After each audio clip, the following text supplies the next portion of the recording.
मुनव्वर जमा के कोई नखरे नहीं है। तूफान भी आए तो तूफान से लड़ते हुए पहुंचूंगा मैं यहाँ इंशाल्लाह। हमने तूफानों से लड़ना है। और कमेंटेटर्स अनाउंस करते थे एंड द विनर इज, तो वो कहता था मैं नहीं, सब कुछ अल्लाह की तरफ से है, ऐसे हाथ उठाता था अल्लाह अकबर करके, और उसका नाम है खबीब। ऐसा बंदा जो कभी जिंदगी में हार नहीं देखा। आज आप सल्लल्लाहु अलैहि वसल्लम ने नशे को हराम किया, क्या आप ठुकरा नहीं सकते नशे को? न जाने भारत में कितने ऐसे बंदे हैं नशे की हालत में अपनी जिंदगी और आने वाले नस्लों की जिंदगी तबाह कर रहे हैं। कि नशा जो बंदा करता है अल्लाह से दूर हो जाता है, हराम है। उलमा से हमने सुना जो बंदा शराब पीता है उसकी 40 दिन तक इबादत कबूल नहीं होती है। आवाज गूंजना चाहिए, जोर से कहिए इंशाअल्लाह, जोर से कहें इंशाअल्लाह। अभी हम सिगरेट हाथ में नहीं लेंगे, आवाज से बोले इंशाअल्लाह। नशे से दूर रहेंगे, आवाज में बोले इंशाअल्लाह। मेरे अब्बू ने कहा था कि अगर आप सिगरेट पीते हो आप तब भी मेरे बेटे हैं, लेकिन एक बात याद रखें, मेरे दिल में वो मोहब्बत नहीं रहेगी जो बाप की मोहब्बत बेटे के लिए रहती है। उसमें पहला रीजन, जो सबसे पहला रीजन है, हम अल्लाह से दूर हो चुके हैं। क्या आप लोग अल्लाह को मानते हैं? आवाज से बोले अल्लाह को मानते हैं? आप सल्लल्लाहु अलैहि वसल्लम को मानते हैं?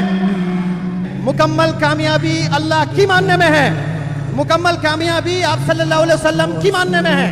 ताला को ऐसे सजूद की जरूरत नहीं है, ऐसे सजदों की जरूरत नहीं है। करोड़ों फरिश्ते हैं अल्लाह की इबादत के लिए। हमने पहले अपने दिल को साफ करना है। साफ है, इस बंदे के दिल में किसी के लिए नफरत नहीं है, लेकिन या अल्लाह तेरे लिए मैं सबको माफ करता हूँ।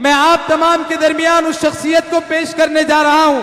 आप लोग जानते हैं कि पूरे मुल्क हिंदुस्तान में अपने मुनफरिद लबो लहजे को लेकर जाने वाले पूरे मुल्क हिंदुस्तान के लोग जिनसे बेपनाह मोहब्बत करते हैं, जिन्होंने इमाम हरम की फैमिली को पढ़ाया हुआ है। हर जगह रात बदल सकते हैं, दौरे मौजूद के दिन और रात बदल सकते हैं।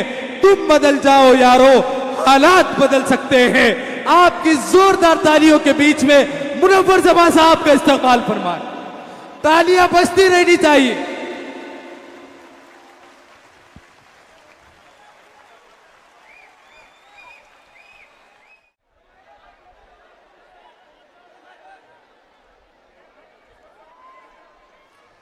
तूफान कर रहा था मेरे अज़्म का तवाफ,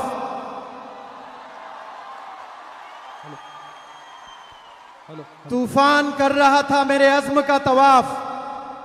दुनिया समझ रही थी कि मेरे कश्ती भंवर में है। गोवंडी के प्यारे लोग, प्यारे भाई बहनों, अस्सलामु अलैकुम। मेरा वर्कशॉप हैदराबाद में 1 महीने का चल रहा है। हिंदुस्तान के कई नौजवान बच्चे बच्चियां आकर होटल में, मेट्रोपोलिस होटल में वर्कशॉप चलता है, वहां 9 से 2 पढ़ाता हूं। वो पढ़ाकर आपके दरमियान में आया हूं। हल्का सा, थोड़ा सा थका हुआ था, लेकिन गोवंडी के भाइयों और बहनों का जोश देखा तो मेरी पूरी थकन चले गई है।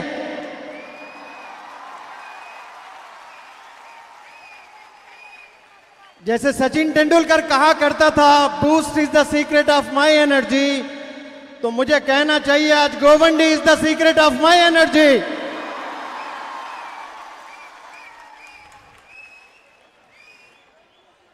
जो पानी से नहाते हैं अबू आसिम साहब, वो लिबास बदलते हैं। जो पानी से नहाते हैं वो लिबास बदलते हैं। जो पसीने से नहाते हैं वो इतिहास बदलते हैं।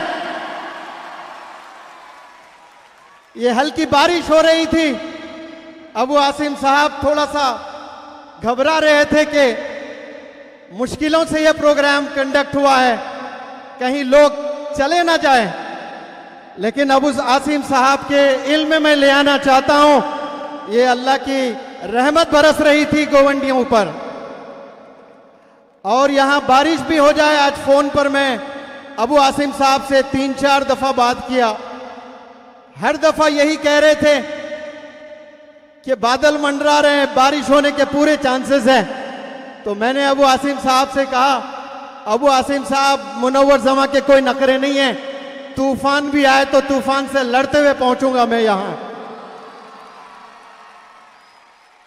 और आप लोग के बीच बारिश में भी इंशाअल्लाह अगर होती है तो खड़े होकर मैं तकरीर करूंगा इंशाअल्लाह। हमने तूफानों से लड़ना है।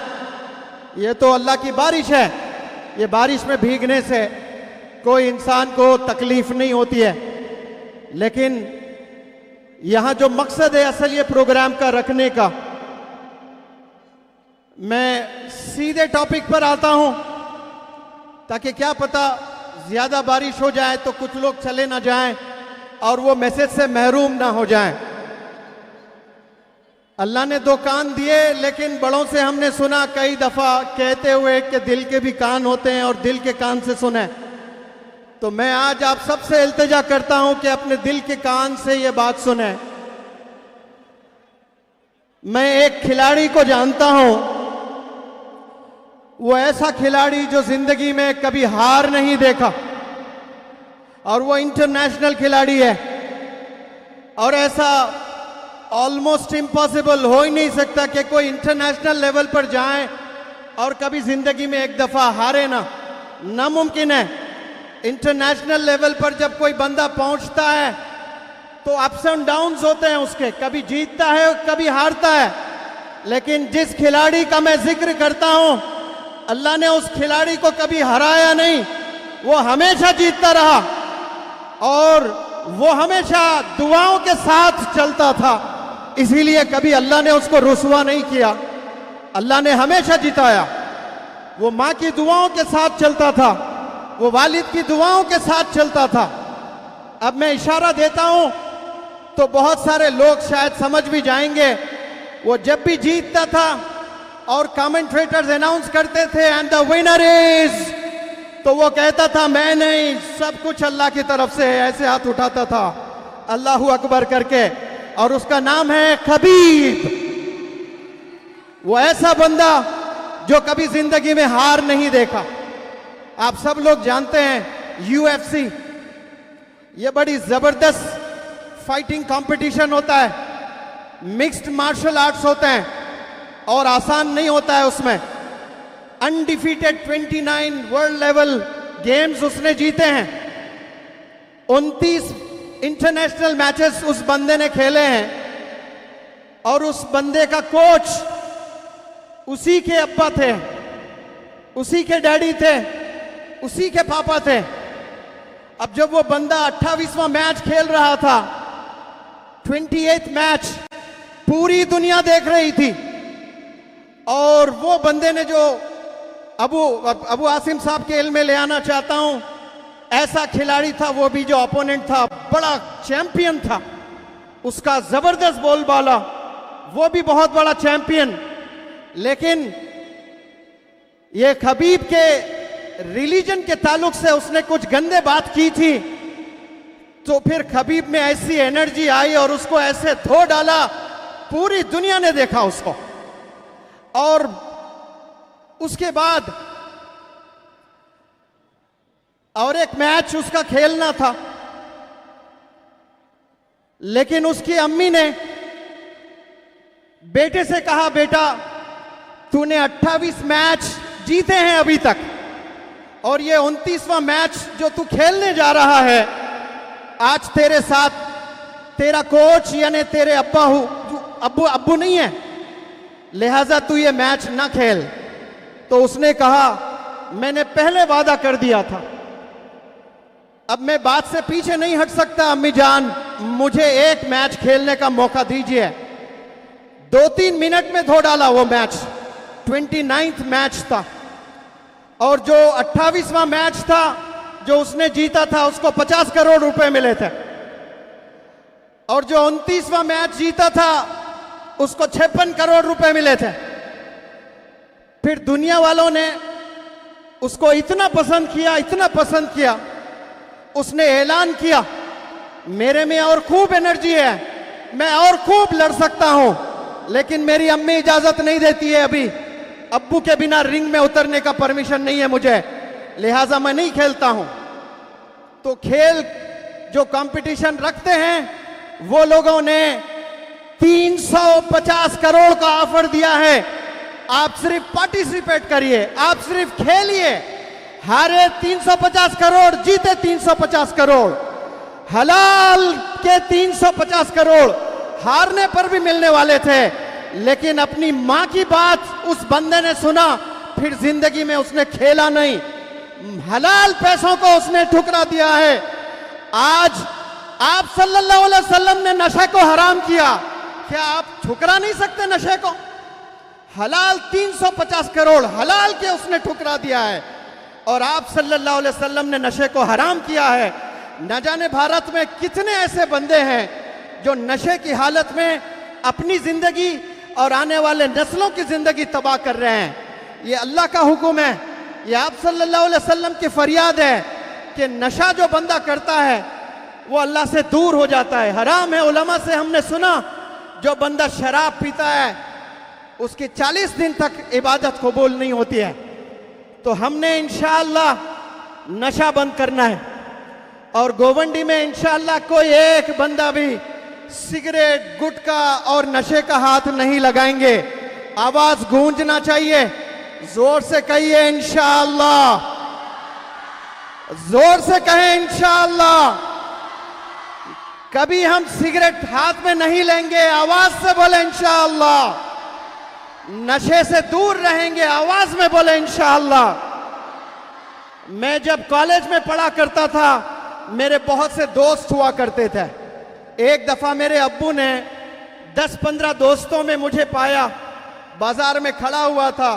कुछ लोग सिगरेट पी रहे थे, मेरे हाथ में सिगरेट नहीं था, लेकिन शायद अब्बू ने यह सोचा मेरा कि मैं भी सिगरेट पी रहा था। वापस जब घर आया मैं, तो मेरे वालिद साहब रजिस्टर्ड मेडिकल प्रैक्टिशनर थे।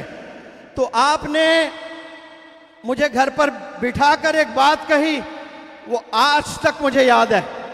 मेरे अब्बू ने एक बात कही, बेटा मैं रोजाना घर के बाहर बैठकर आते जाते लोगों की काउंसलिंग करता हूं, नशे से दूर करने की कोशिश करता हूं, सिगरेट छुड़ाने की कोशिश करता हूं, क्योंकि मैं नलगुंडे से ताल्लुक रखता हूं, हैदराबाद से 100 किलोमीटर दूर। जामे मस्जिद ओल्ड सिटी है, बहुत गरीब लोग रहते हैं वहां पर।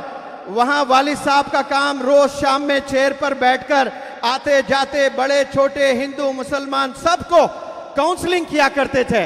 फिर मुझे कहें कि बेटा मैंने आपको ऐसे बच्चों के साथ देखा जो हाथों में सिगरेट था, और मैं सिगरेट छुड़ाने की बात करता हूं, और मेरा ही बच्चा सिगरेट पी ले तो फिर मैं मुंह दिखाने लायक नहीं रहूंगा। तब उन्होंने एक बात कही मुझसे, अगर आप सिगरेट पीते भी हो, आपको कोई रोक नहीं सकता, आप पी सकते हैं, छुप कर पी सकते हैं।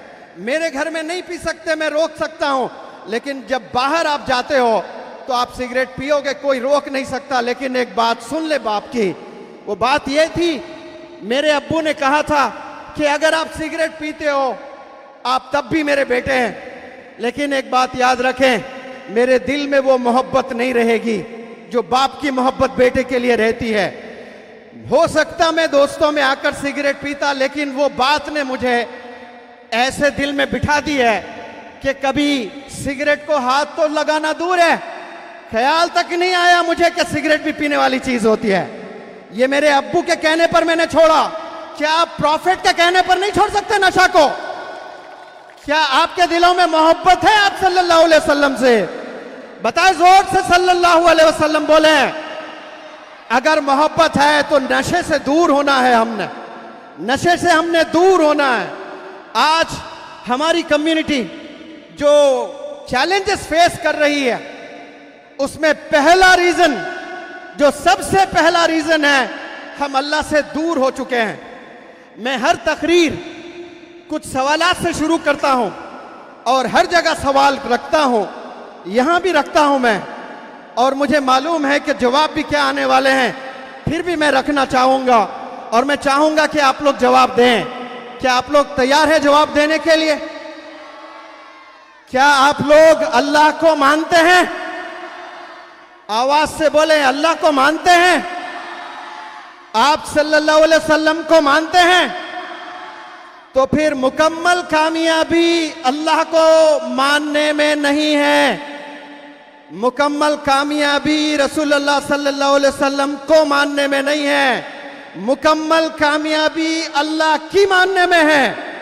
मुकम्मल कामयाबी आप सल्लल्लाहु अलैहि वसल्लम की मानने में है। को तो मानकर हम लोग दायरे में आ गए इस्लाम के, लेकिन जन्नत चाहते हैं, अल्लाह से मुलाकात चाहते हैं, आप सल्लल्लाहु अलैहि वसल्लम से मुलाकात चाहते हैं, तो फिर हमने उनकी मानना है। को मानने से आप दायरे में आ रहे हो, की मानने से जन्नत के दायरे में आएंगे इंशाअल्लाह। आज नियतें कर लें सब लोग कि हम अल्लाह को भी मानते हैं और अल्लाह की भी मानते हैं। आज नियत कर लें सब लोग, हम लोग रसूलुल्लाह सल्लल्लाहु अलैहि वसल्लम को भी मानते हैं और रसूलुल्लाह सल्लल्लाहु अलैहि वसल्लम की भी मानते हैं। ये पहला रीजन है आज हमारे कौम की नाकामयाबी हम लोग देख रहे हैं। हमसे दूसरे कम्युनिटी के बंदे बहुत आगे जा रहे हैं। पहला रीजन अल्लाह से हम लोग डिस्कनेक्टेड है, अल्लाह से डिस्कनेक्टेड है। आप सल्लल्लाहु अलैहि वसल्लम से हम लोग डिस्कनेक्टेड हैं। ये कनेक्शन हमने बनाना है। एक दफा तार लग गया आप सल्लल्लाहु अलैहि वसल्लम का, 850 करोड़ लोग मिलकर भी आपको नहीं हरा सकते हैं। दुनिया की पूरी ताकत लग जाए आपकी साजिशों पर, कोई कुछ नहीं कर सकता है, क्योंकि आपके तारें जाकर मिली है आप सल्लल्लाहु अलैहि वसल्लम से। ये कनेक्शन होना अल्लाह से बहुत जरूरी है। ये कनेक्शन होना आप सल्लल्लाहु अलैहि वसल्लम से बहुत जरूरी है, वरना बेबस हो जाएंगे हम, लाचार हो जाएंगे हम। पूछने वाला कोई नहीं रहेगा, कहीं से मदद नहीं आने वाली है। इसीलिए मैं तमाम नौजवानों से इल्तिजा करता हूं, अपना कनेक्शन अल्लाह से बनाएं, अपना कनेक्शन आप सल्लल्लाहु अलैहि वसल्लम से बनाएं। और दूसरा जो रीजन मैं नाकामयाबी का लेकर आया हूं, आज मैसेज देना चाहता हूं, हमने नमाजें पढ़ना छोड़ दी है। बहुत से ऐसे बंदे हैं जो अल्लाह को तो मानते हैं, आप सल्लल्लाहु अलैहि वसल्लम को तो मानते हैं, लेकिन नमाजें नहीं पढ़ते हैं। प्रैक्टिसिंग मुस्लिम नहीं कहलाता है वो बंदा। प्रैक्टिसिंग मुस्लिम वो बंदा है जो नमाजें पढ़ता है। नियत कर लें आज इंशाअल्लाह कि सब लोग 5 वक्त नमाज पढ़ेंगे। हम लोग रमजान के मुसलमान नहीं हैं, हम लोग जिंदगी में जितनी सांसें अल्लाह ने हमने दी हैं उतनी सांसों के मुसलमान हैं हम लोग। जितनी सांसें आपकी अल्लाह ने आपके मुकद्दर में रखे हैं उतनी सांसों के मुसलमान बनना है। हमने एक पल का मुसलमान, एक महीने का मुसलमान नहीं बनना है। और नमाज जो कुछ लोग पढ़ते हैं उनमें भी बहुत जबरदस्त इन्वॉल्वमेंट होना बहुत जरूरी है। अब जो बंदे नमाज पढ़ रहे हैं, कुछ बंदे पढ़ रहे हैं, वो बंदों से मैं अपील करना चाहता हूं कि नमाज आप, मैं और हम सब जो पढ़ते हैं, क्या हमारी नमाज कबूल हो रही या नहीं हो रही है। उलमा बताते हैं जो बंदा फजर की नमाज पढ़ता है और जोहर की नीयत करता है और जोहर की भी पढ़ता है, तो इसका मतलब फजर की नमाज में दम था, इसीलिए आपने जोहर की नमाज भी पढ़ी है। तो फजर के नमाज का फजल रहा आप पर, तो आपने जोहर की भी नमाज पढ़ी है। और मैं कुछ चीजें आप लोग के इल्म में ले आना चाहता हूं। नमाज पढ़ने से 3 चीजें, बहुत गौर से सुने आप सब लोग, 3 चीजें आनी बहुत जरूरी। आप मुझे डिस्टर्ब ना करें प्लीज, मैं बात कर रहा हूं, आप लोग इशारे वगैरह ना करें। मुझे ऐसा लग रहा है कि कोई बंदा कुछ हो गया, वहां लाइट वाइट के पास ना जाएं भाई, उधर लाइट वाइट के पास ना जाएं। जहां है मेरी आवाज सब तक जा रही है, मेरी आवाज सुन लें। ऊपर कोई खंभों पर ना चढ़े, ऊपर कोई खंभों पर ना चढ़े, उन्हें उतार दे, वो बच्चे गिर ना जाएं। मुझे डिस्टर्ब ना करें, मुझे सुने कि 3 चीजें आना बहुत जरूरी है नमाज पढ़ने से। सबसे पहली चीज पाकीज़गी आना बहुत जरूरी है। पाकीज़गी अगर आप में नहीं आ रही है तो फिर हमारी नमाज में वो दम नहीं है। अब पाकीज़गी का मतलब क्या है? हम लोग नमाज पढ़ते हैं और कभी आपने नमाज बिना वजू पढ़ी है किसी ने? I don't think so. वजू शर्त है नमाज के लिए। सब लोग वजू बनाते हैं और फिर नमाज पढ़ते हैं। एक वजू वो होता है जो हम सब बनाते हैं पानी से, लेकिन मैं वो वजू की बात नहीं कर रहा हूं। मैं उस वजू की बात कर रहा हूं जिसमें पानी का कोई दखल नहीं है। वजू से जिस्म को साफ किया जाता है, लेकिन मैं जिस वजू की बात कर रहा हूं उससे जिस्म की पाकीज़गी नहीं बल्कि दिल और दिमाग की पाकीज़गी होनी चाहिए। आज हमारे दिलों में नफरत है, हमारे दिलों में जहर है एक दूसरे के लिए। सगे दो भाइयों में बातचीत नहीं है, सगे दो बहनों में बातचीत नहीं है, रिश्तेदारों में बातचीत नहीं है, नीबर्स के साथ में बातचीत नहीं है, और 5 वक्त नमाज भी पढ़ रहे हैं लोग। अल्लाह सुब्हानहू तआला को ऐसे सजूद की जरूरत नहीं है, ऐसे सजदों की जरूरत नहीं है। करोड़ों फरिश्ते हैं अल्लाह की इबादत के लिए। हमने पहले अपने दिल को साफ करना है, हमने अपने जहन को साफ करना है। नमाज के लिए जब आप खड़े होते हैं आपने नियत करना है कि या रब्बुल आलमीन, इस बंदे का दिल साफ है, इस बंदे के दिल में किसी के लिए नफरत नहीं है, मेरे खिलाफ बहुत लोग हैं लेकिन या अल्लाह तेरे लिए मैं सबको माफ करता हूं, तेरे लिए मेरे दिल को मैं साफ करता हूं। I have no enemies today, मेरा कोई दुश्मन नहीं है या अल्लाह। ये दिल को साफ करके जो नमाज पढ़ता है उसकी कैफियत ही कुछ और होती है। दिलों में नफरत है, मस्जिद के एक सफ में खड़े होकर नमाज पढ़ रहे हैं, सालों से दोनों सलाम कलाम नहीं कर रहे हैं, तो फिर वो नमाज में कोई दम नहीं है। मैंने मेरी आंखों से देखा है मस्जिद के एक सफ में बंदे खड़े होकर नमाज पढ़ रहे हैं, 5-5 साल से दोनों सलाम का जवाब भी नहीं देते हैं। ये ऐसा मुसलमान नहीं होता है। अपने दिलों को साफ करके फिर वजू बनाना, आपने पहले अंदर का वजू बनाना इंशाअल्लाह। जब जब नमाज के लिए जाते हैं आपने अपने दिल और दिमाग को साफ करना जिसमें इन्फेक्शन भरा है। इसे ये साफ कैसे होता है? ये नियतों से साफ होता है। नियत आपने करना या अल्लाह तेरे लिए, तुझे राजी करने के लिए, तुझे खुश करने के लिए। जैसे मेरे नबी आप सल्लल्लाहु अलैहि वसल्लम में सब्र था, मेरे नबी आप सल्लल्लाहु अलैहि वसल्लम माफ किया करते थे। या अल्लाह मैं आप सल्लल्लाहु अलैहि वसल्लम का उम्मत में हूँ, मैं भी माफ करता हूँ, मैं भी लोगों को फरगीव करता हूँ, मेरे इन्फेक्शन को निकाल फेंकता हूँ। या अल्लाह मेरे दिल को साफ कर दे। फिर वो आप नमाज पढ़ने लगे, वो देखे वो नमाज की कैसी कैफियत होगी। आपको लगेगा कि ऐसी नमाज कभी जिंदगी में आपने नहीं पढ़ी। इंशाअल्लाह अब के बाद जो भी नमाज इशा की हम लोग पढ़ेंगे इंशाअल्लाह पहले नियत करेंगे कि मेरा कोई दुश्मन नहीं है, अगर है तो मैं माफ करता हूं, अगर वो कल नजर आता है तो सबसे पहले सलाम मैं करूंगा इंशाअल्लाह। सलाम में वो जादू होता है जो आधी नफरत खत्म कर देता है सलाम। उसके बाद एक कदम आप आगे बढ़ाकर गले मिलते हैं तो पूरी नफरत खत्म हो जाती है। तो ये नफरतें मिटाने के लिए आप सल्लल्लाहु अलैहि वसल्लम आए थे, नफरतें बांटने के लिए नहीं आए थे, अमन के लिए आए थे। आपकी अम्मी जान का भी नाम आमिना थे, अमन का गहवारा बन गया था मदीना। तो इंशाअल्लाह हम लोग ये पाकीज़गी हम में ले आएंगे। हमारी सोच में पाकीज़गी होनी चाहिए और हमारे जिस्म में पाकीज़गी होनी चाहिए। नमाज से 3 चीजें आनी चाहिए हमें। पहली जो चीज आनी है वो पाकीज़गी है, दूसरी जो चीज है वो पाबंदी आनी है। नमाज वक्त पर पढ़ी जाती है, बेवक्त पर नमाज नहीं पढ़ सकते हैं आप। 6:18 पर मैंने मगरिब की नमाज पढ़ी है तो मैं 6:15 पर नहीं पढ़ सकता था। मैं चाहकर भी 6:15 पर मगरिब की नमाज नहीं पढ़ सकता था क्योंकि 6:18 वक्त था यहां पर। तो 6:18 पर ही नमाज पढ़ना है। तो नमाज हमें क्या सिखाती है? नमाज हमें पाबंदी सिखाती है, कमिटमेंट सिखाती है। और ये बेहतरीन फार्मूला है। जो बंदा कमिटेड होता है, जिस बंदे में कमिटमेंट होता है, वो दुनिया को फतेह कर सकता है। आज हमारे में कमिटमेंट नहीं है, इसकी वजह से हम लोग फेल होते जा रहे हैं। कमिटेड बंदे विजनरी होते हैं। इंसान से गलती हो सकती है, फरिश्तों से कोई गलती नहीं होती है, इंसान से ही गलती होती है। लेकिन मैं चाहता हूं कि मेरे फॉलोअर्स, मैं उनसे तवक्को रखता हूं, मैं उनसे एक्सपेक्ट करता हूं कि वो 2 चीज ना करें। अगर वो मानते हैं, मुझे मानते हैं आप सब लोग, हाथ उठाकर गवाही दें आप सल्लल्लाहु अलैहि वसल्लम, प्रॉफेट मोहम्मद सल्लल्लाहु अलैहि वसल्लम के फॉलोअर्स हैं। तो फिर सुन ले आप सल्लल्लाहु अलैहि वसल्लम ने क्या फरमाया।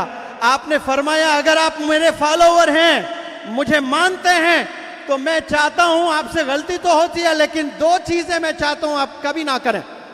एक, झूठ ना बोलें, दूसरा धोखा कभी ना दें। एक, झूठ ना बोले और दूसरा धोखा ना दें। आज हमारे मोहल्लों में जाएं, दुकानों में जाएं, जो बिजनेस में लगे हुए हैं उनके पास जाएं, देखें कितना धोखा हो रहा है बिजनेस में, कितना झूठ बोला जा रहा है। ये झूठ से हमने बचना है।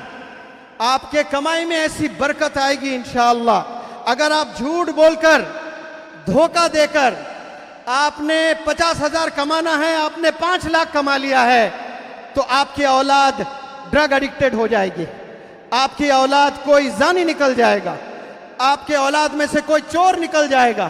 क्यों? हराम की कमाई आ रही है ना, झूठ बोलकर कमा रहे हैं। समझ रहे हैं कि ये 10,000 में मेरा गुजारा नहीं होगा, मैं अगर झूठ बोलूंगा, मैं धोखा दूंगा, तभी मैं 1 लाख रुपए बनाऊंगा। 1 लाख रुपए तो मिल जाएंगे आपको, लेकिन ऐसे परेशानियां 10 साल बाद आप देखोगे, जो आपके बच्चे ही आपको खून के आंसू रुलाते हैं। तो हमने पहले अपने सीनों में टटोलना है कि हमने अपनी माजी, अपनी जिंदगी कैसी गुजारी है। कहीं हमने झूठ तो नहीं बोला, कहीं हमने धोखा तो नहीं दिया। आज आपका बच्चा कोई गलत काम कर रहा है ना, तो पहले बच्चे को ना डांटें, पहले आप अपने ज़मीर में खंगालें, जाकर देखें आप अपने माजी में, अपने पास में कहीं आपसे कोई गलतियां तो नहीं हुई। रगड़े सर जमीन पर, अल्लाह से माफ़ी तलब कर ले, या अल्लाह मुजरिम तेरे बंदा, ये मुजरिम है, मुझसे बहुत से गलतियां हुई है, उसकी सज़ा मुझे मिल रही है। आज मेरी बच्ची ईमान से दूर हो चुकी है, आज मेरा बच्चा ड्रग एडिक्टेड हो चुका है। पहले वो वालिदैन बच्चों को डांटने से पहले अल्लाह से माफ़ी तलब कर लें, और जिसको धोखा दिए उसके पास जाकर माफ़ी तलब कर लें। फिर देखें इंशाअल्लाह अल्लाह की कैसी रहमत बरसती है, अल्लाह का करम कैसे बरसता है। हमें मालूम नहीं है प्रॉब्लम कहाँ है, और हम लोग सीधे बच्चों को डांटने लगते हैं, बच्चों को मारने लगते हैं, बच्चों को काउंसलर्स के पास ले जाने लगते हैं, बच्चों को मोटिवेशनल स्पीकर्स के पास लेकर जाते हैं। लेकिन हमने पेरेंट्स को ये देखना है कि आपकी कमाई कैसी है, कहीं आप झूठ तो नहीं बोल रहे, कहीं आप धोखा तो नहीं दे रहे। तो सबसे पहले बेहतरीन पेरेंट्स चाहिए।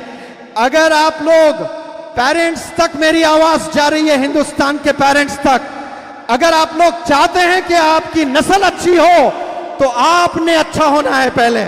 आप चाहते हैं कि आपकी नस्ल कामयाब हो, तो पेरेंट्स का भी झूठ नहीं बोलना है, पेरेंट्स का भी धोखा नहीं देना है, पेरेंट्स का भी गलत तरीके से पैसा नहीं बनाना है।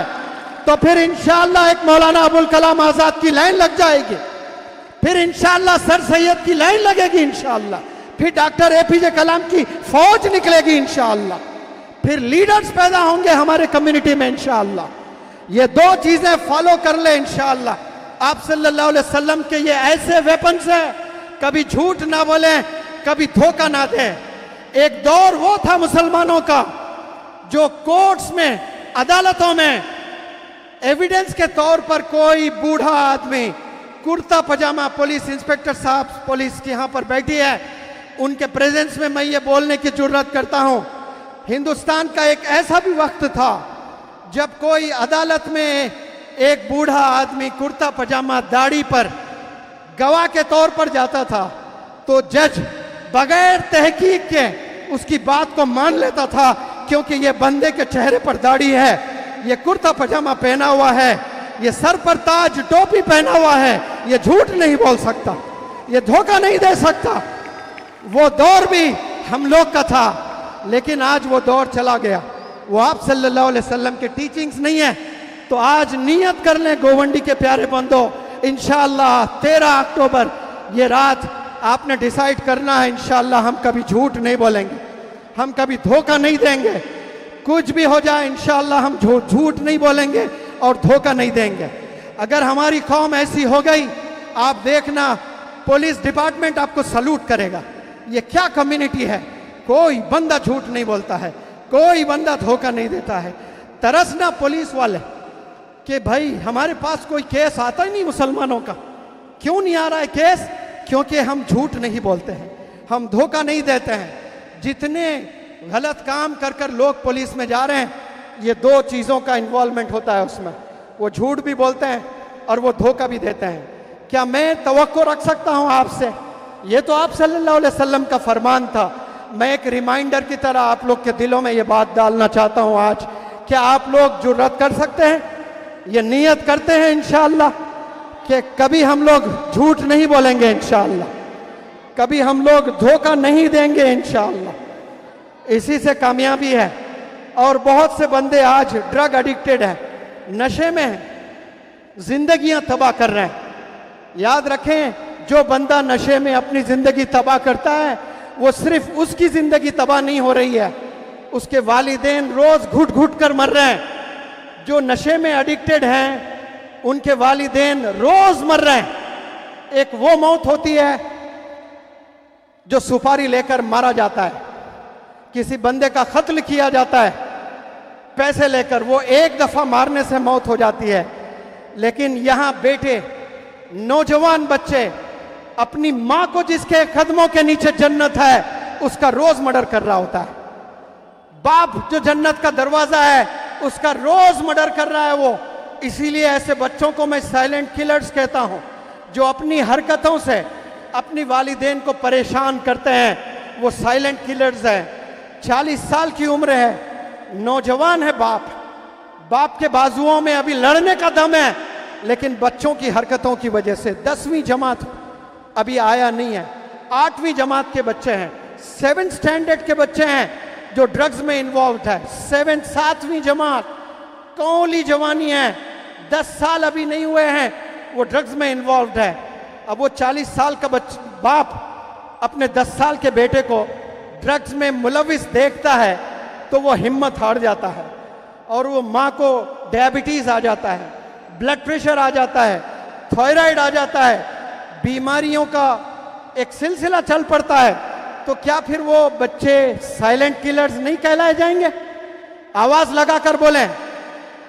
आपसे वालिदैन को हिम्मत मिलनी चाहिए या फिर वालिदैन आपसे परेशान होना चाहिए? आप लोग वालिदैन की ताकत बने। 350 करोड़ खबीब ने मां के कहने पर हलाल पैसे, ऐसा बेहतरीन मार्शल आर्ट्स की दुनिया का बादशाह जो कभी हार नहीं देखा, उसने हलाल पैसे ठुकरा दिए हैं। हारने पर भी मिलने वाले थे, पार्टिसिपेट करने पर मिलने वाले थे, लेकिन उसने पार्टिसिपेट नहीं किया। यहां माँ बाप इल्तिजा करते हैं रोज कि नशा छोड़ दें, नशा छोड़ दें, नशा छोड़ दें, लेकिन कोई नौजवान सुन नहीं रहा है, नशे में मुलविस है, और कमजोर बच्चे पैदा होंगे, बेबस बच्चे पैदा होंगे, बीवी की जिंदगी खराब कर दोगे।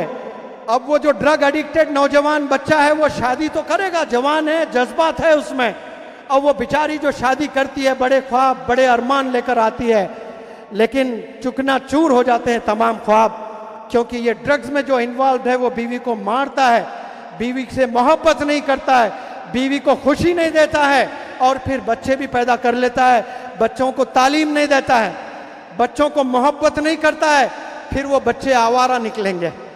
ये रूट काज को हमने समझना है, जड़ से निकालना है इंशाअल्लाह। मैं अबू आसिम साहब से इल्तिजा करता हूं, एक मुहिम चलाए इंशाअल्लाह गोवंडी में, और यहाँ पुलिस इंस्पेक्टर साहब भी हैं, उनसे भी मैं इल्तिजा करता हूं।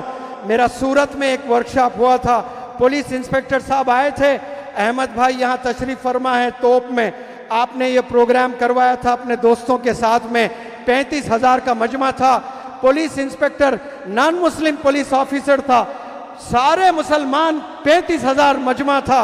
वो खड़े होकर बोल रहा है, अल्लाह की कसम, भगवान की कसम, मुनव्वर जमा सर का लेक्चर सुनने के बाद कोई नौजवान ड्रग्स में फिर पकड़ा जाता है, छोड़ूंगा नहीं, अम्मियों से वादा कर रहा हूं मैं, आपके बच्चों को छोड़ूंगा नहीं, आप अपने बच्चों को सुधार लें। वो वादा किया है। वो 6-7 मिलियन लोग सोशल मीडिया पर देखे हैं मेरे चैनल पर। एक दफा मेरा फोन आता है, अहमद भाई के पास मैं गया सूरत में कुछ काम से, वो इंस्पेक्टर साहब को पता चला कि मैं सूरत आया हुआ हूं उस प्रोग्राम के 6 महीने बाद। वो मुझे पुलिस स्टेशन बुलाते हैं, और पुलिस स्टेशन में कहते हैं, गुजरात की पुलिस है, वो कहते हैं कि सर आप इतना अच्छा मोटिवेट करते हैं, आपके पास कितने टॉपिक से बात करने के। मेरे पुलिस डिपार्टमेंट में कुछ लोग हैं जो बहुत मेहनत तो करते हैं लेकिन गलत काम भी करते हैं, आपकी मोटिवेशन की जरूरत है। तमाम पुलिस डिपार्टमेंट के स्टाफ मेंबर्स को आपने बिठाया और मुझे कहा कि आप इन्हें मोटिवेट कीजिए। अल्लाह ने वो इज्जत इस बंदे को दी है। वहां जाकर भी मैंने बताया है कि ये आप लोग अवाम से मोहब्बत करना सीखें तो फिर अवाम गिरविदा हो जाएगी आपकी।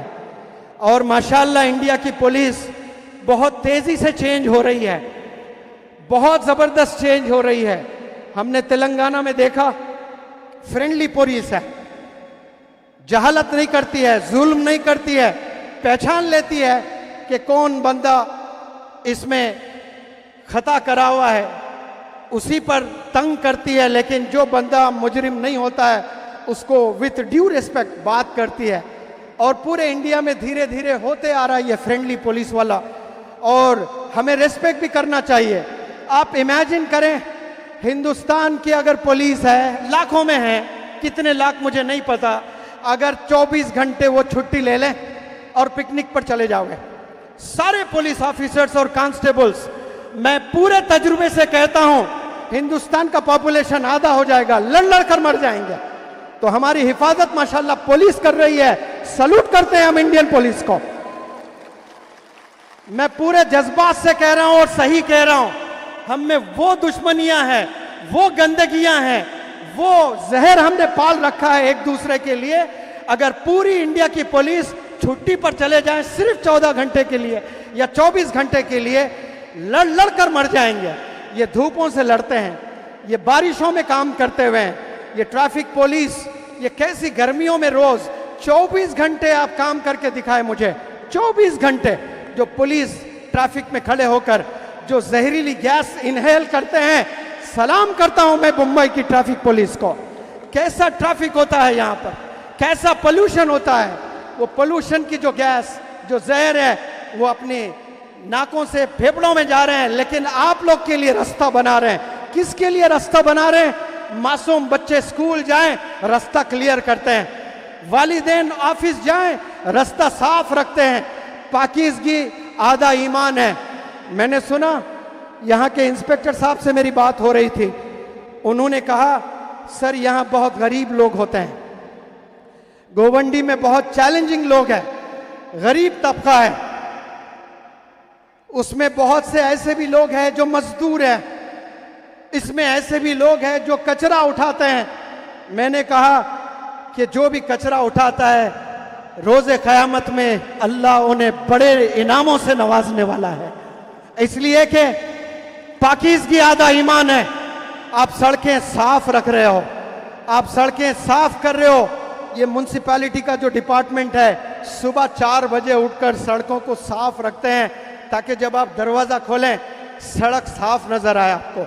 जो गंदगी हम फेंकते हैं वो ट्रैफिक पुलिस वाले और जो भी मजीद जो काम करते हैं कचरा उठाने वाले, उन बंदों को मुनव्वर जमा का सलाम। बहुत बड़ा काम है, एक दिन मैं और आप नहीं कर सकते हैं, लेकिन वो काम कर रहे हैं और कभी हम इज्जत नहीं करते हैं उनकी। हमने इज्जत करना है। भारत को अगर चमकाना है आपने, कम्युनिटीज को अगर चमकाना है आपने, तो गवर्नमेंट ऑफिशियल्स को भी हमने सपोर्ट करना है, गवर्नमेंट ऑफिशियल्स को हमने ऑनर करना है। अच्छाई बुराई हर जगह है, ऐसा नहीं कि सिर्फ गवर्नमेंट ऑफिसर्स ही खराब होते हैं, बाकी सारे लोग अच्छे होते हैं। अगर ऐसी बात है तो धोखा सबसे ज्यादा बिजनेस में होता है, और बिजनेस गवर्नमेंट ऑफिशियल्स नहीं करते हैं, कोई पुलिस ऑफिसर बिजनेस नहीं करता है। बिजनेस करने वाले बहुत है, फिर धोखा कहाँ है? बिजनेस में है। और आप सल्लल्लाहु अलैहि वसल्लम ने मना किया कि आप धोखा नहीं दे सकते, आप झूठ नहीं बोल सकते। अच्छे और बुरे लोग आपको हर जगह मिलेंगे, और बुरे लोगों को देखकर हमने अच्छे लोगों से दूरी नहीं करना है।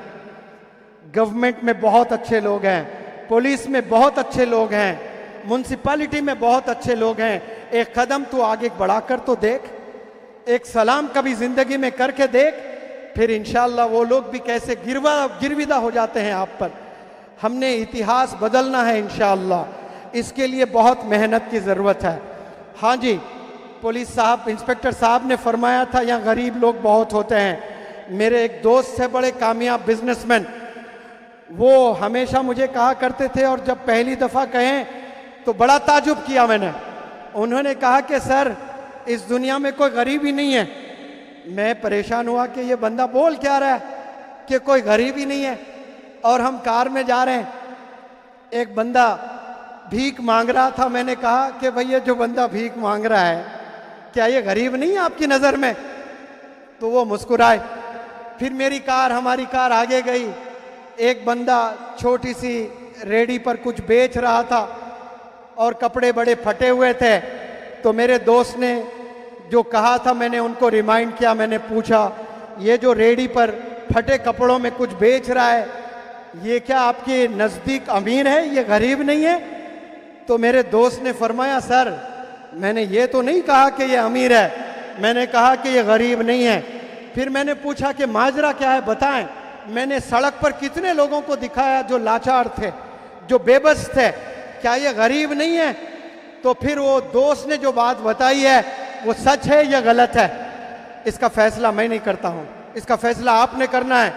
मेरे दोस्त ने कहा ये जो भीख मांग रहा है ये उसकी चॉइस है, उसने अपनाया है उसको। वो जो बेगिंग बॉल होता है ना, हैदराबादी जुबान में उसको चिप्पा कहते हैं, हाथ में कटोरा लेकर पैसे मांग रहा है, ये उसकी चॉइस है, ये उसने थामा है हाथ में। काश पेन और किताब पकड़ लेता तो डॉक्टर एपीजे कलाम भी बन सकता था। ये चॉइस है। इसीलिए बिल गेट्स ने कहा if you are born poor it's not your mistake but if you die poor it's your mistake. गरीब होकर पैदा होते हो ये आपकी गलती नहीं है, लेकिन गरीब होकर मरते हो तो ये आपकी गलती है। वो गलती इसलिए बिल गेट्स कह रहा है क्योंकि अल्लाह ने आपको 2 हाथ दिए हैं, अल्लाह ने आपको 2 पैर दिए हैं, अल्लाह ने आपको 2 आंख दिए हैं, अल्लाह ने आपको एक जबरदस्त दिमाग दिया है। इसका आपने अगर कीमत लगाना है, गिन गिन कर पैसे थक जाओगे, कीमत नहीं लगा सकते हो आप। Every individual present here is priceless. यहां जितने बंदे हैं आप लोग अनमोल हैं, आपकी कोई कीमत नहीं है।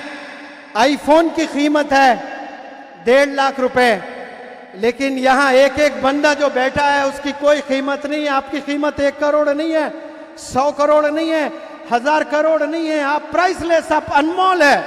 ये अलग बात है कि आपने खुद को पहचाना नहीं।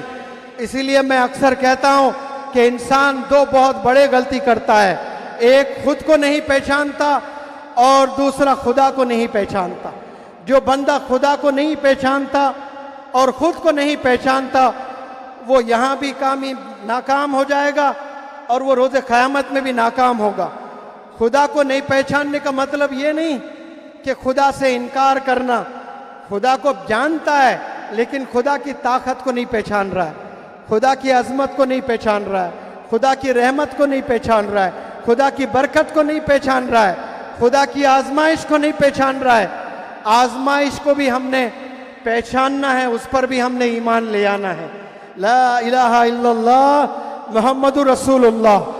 ये पढ़ने से आप इस्लाम के दायरे में आते हो, लेकिन ईमान 7 चीज़ों पर ले आना है, 7 किताबों पर ले आना है जो 4 किताबें नाजिल हुई है, और प्रॉफिट्स पर भी ले आना है।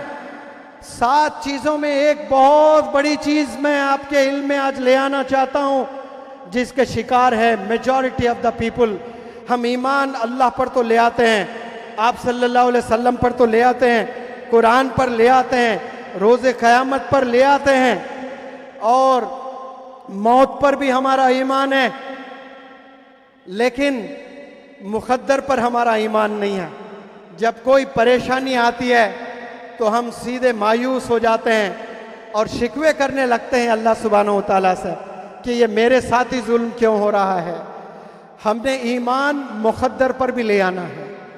अल्लाह किसी को देकर आजमाता है तो किसी से छीन कर आजमाता है, और जिसको छीन कर आजमाता है अगर वो बंदा सब्र कर लेता है और वो बंदा पाबंद रहता है, उसका कैरेक्टर अच्छा रहता है, तो फिर वो बंदा रोज़े क़यामत में अल्लाह के बहुत पास रहने वाला है।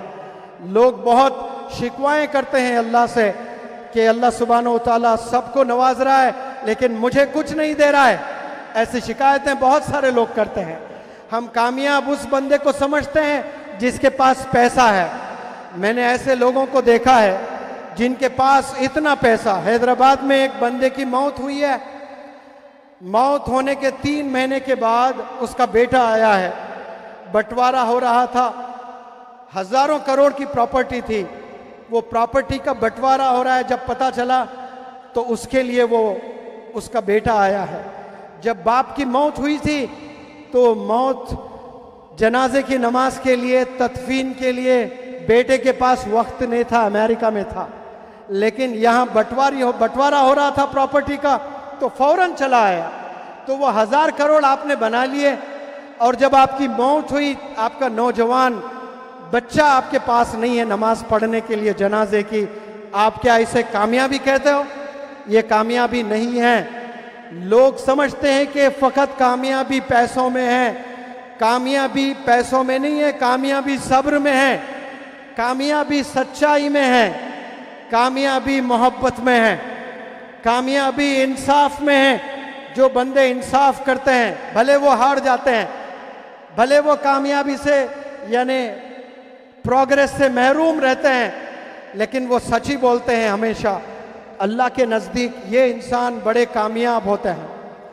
और मैं एजुकेशन पर कुछ अहम बातें मैं रखना चाहता हूँ, क्योंकि गोवंडी एक ऐसा मकाम है जहाँ ज़्यादा लेबर्स रहते हैं, मेहनती लोग रहते हैं।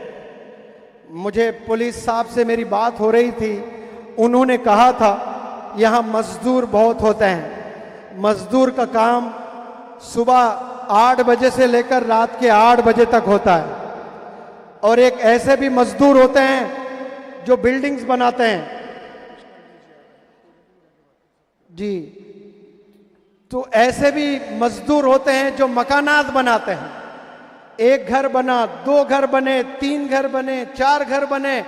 कुछ मजदूर ऐसे होते हैं जो अपने जिंदगी में 200-200, 300-300, 400-400, 500-500 मकान बनाने में उनकी मेहनत लगी। रोज के 400, 500, 600 रुपए लेते थे, लेकिन बड़े बड़े बिल्डिंग्स वो लोगों ने बनाए। मेहनत तो किए हैं, लेकिन मेहनत करते वक्त में उनके जहन में एक थॉट, एक ख्याल उन्हें नहीं आया कभी। वो ये नहीं आया कि मैं लोगों के तो घर बना रहा हूं, मेरा घर मुझे कब बनाना है और मेरा घर बनाने के लिए मुझे क्या करना है।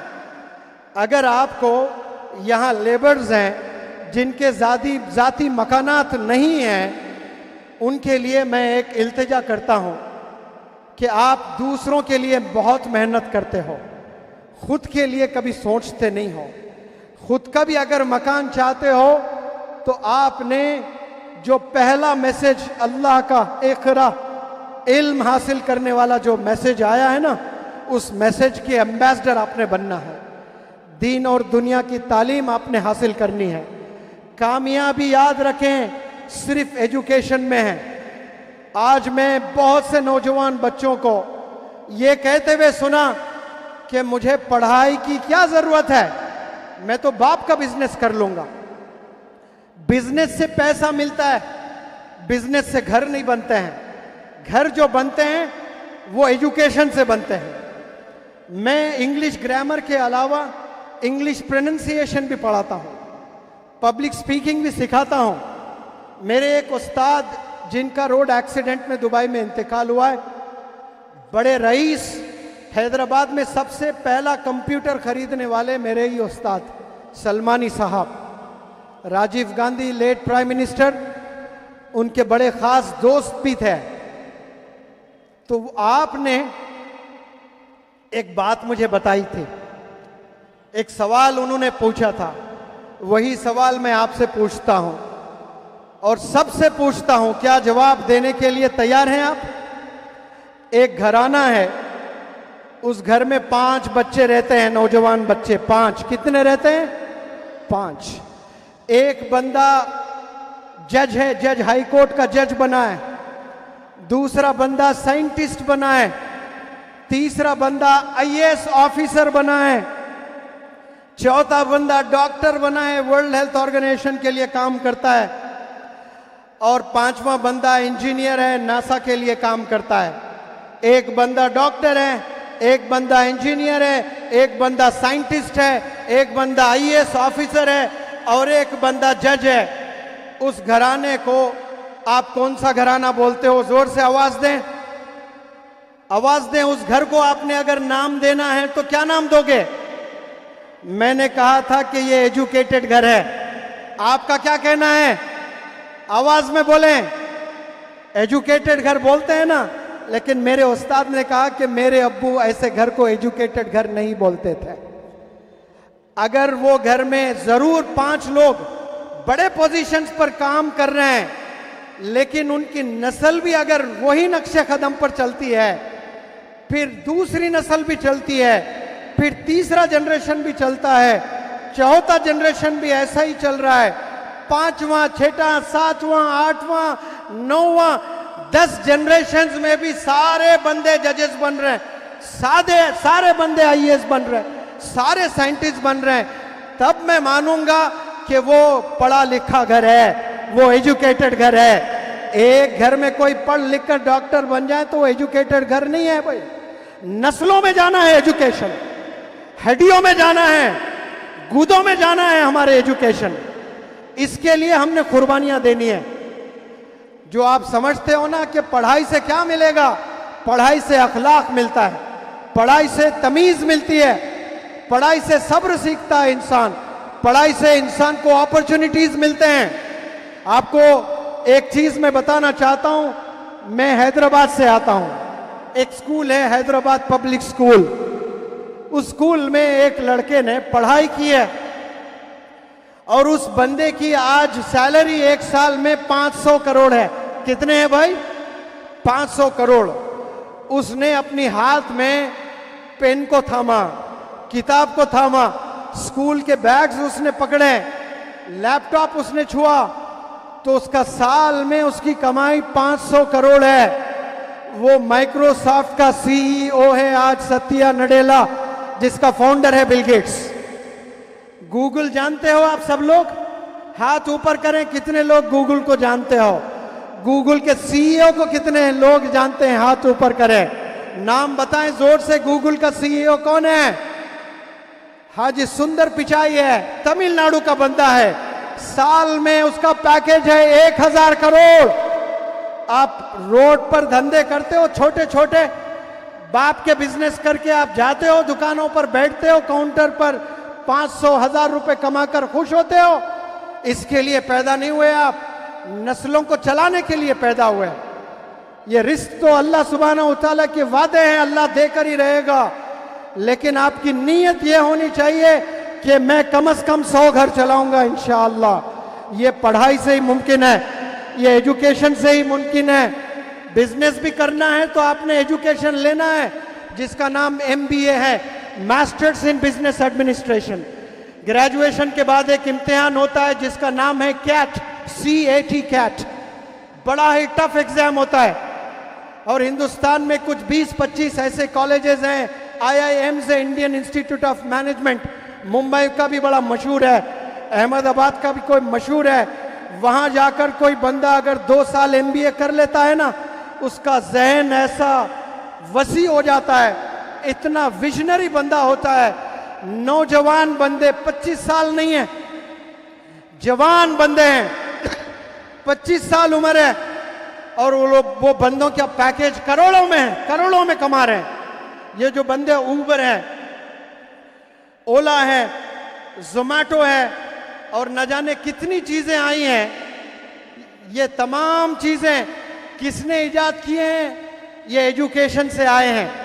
और जो बंदे आईफोन के दीवाने हैं, वालिदैन से लड़ते हैं, वालिदैन से बगावत करते हैं, वालिदैन को मारते हैं, मुझे आईफोन चाहिए, मुझे आईफोन चाहिए, तो ऐसे नौजवानों को एक चीज मैं बताना चाहता हूं, आईफोन बनाने वाले बन जाए आप, आईफोन खरीदने वाले कभी मत बने। आईफोन बनाता भी है ना कोई बंदा, वो इंजीनियर कहलाता है, वो एजुकेशन से हासिल होता है। आप बनाने वाले बने, मांगने वाले ना बने।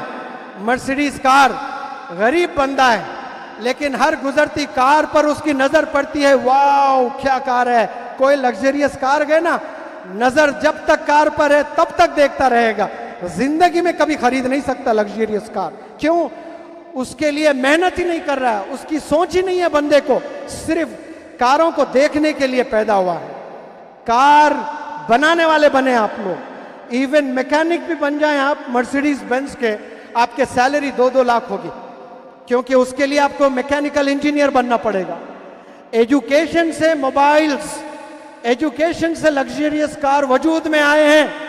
ये जो लग्जरियस कार्स रोड पर देखकर आप वाव बोलते हो, आईफोन के लिए अपने पेरेंट्स से झगड़ा करते हो, ये बिजनेस की वजह से नहीं बने, ये एजुकेशन की वजह से बने। एजुकेशन की वजह से वो बंदा बिजनेसमैन बना, स्टीवन जॉब्स। पहले उसने तालीम हासिल की है, उसके बाद बिजनेस किया है। आप लोग से अपील करता हूं, हाथ में कलम ले लें, हाथ में किताब ले लें, भले एक वक्त खाना खाएं, आप एक वक्त खाना खाएं, 2 दिन की कुर्बानी दें।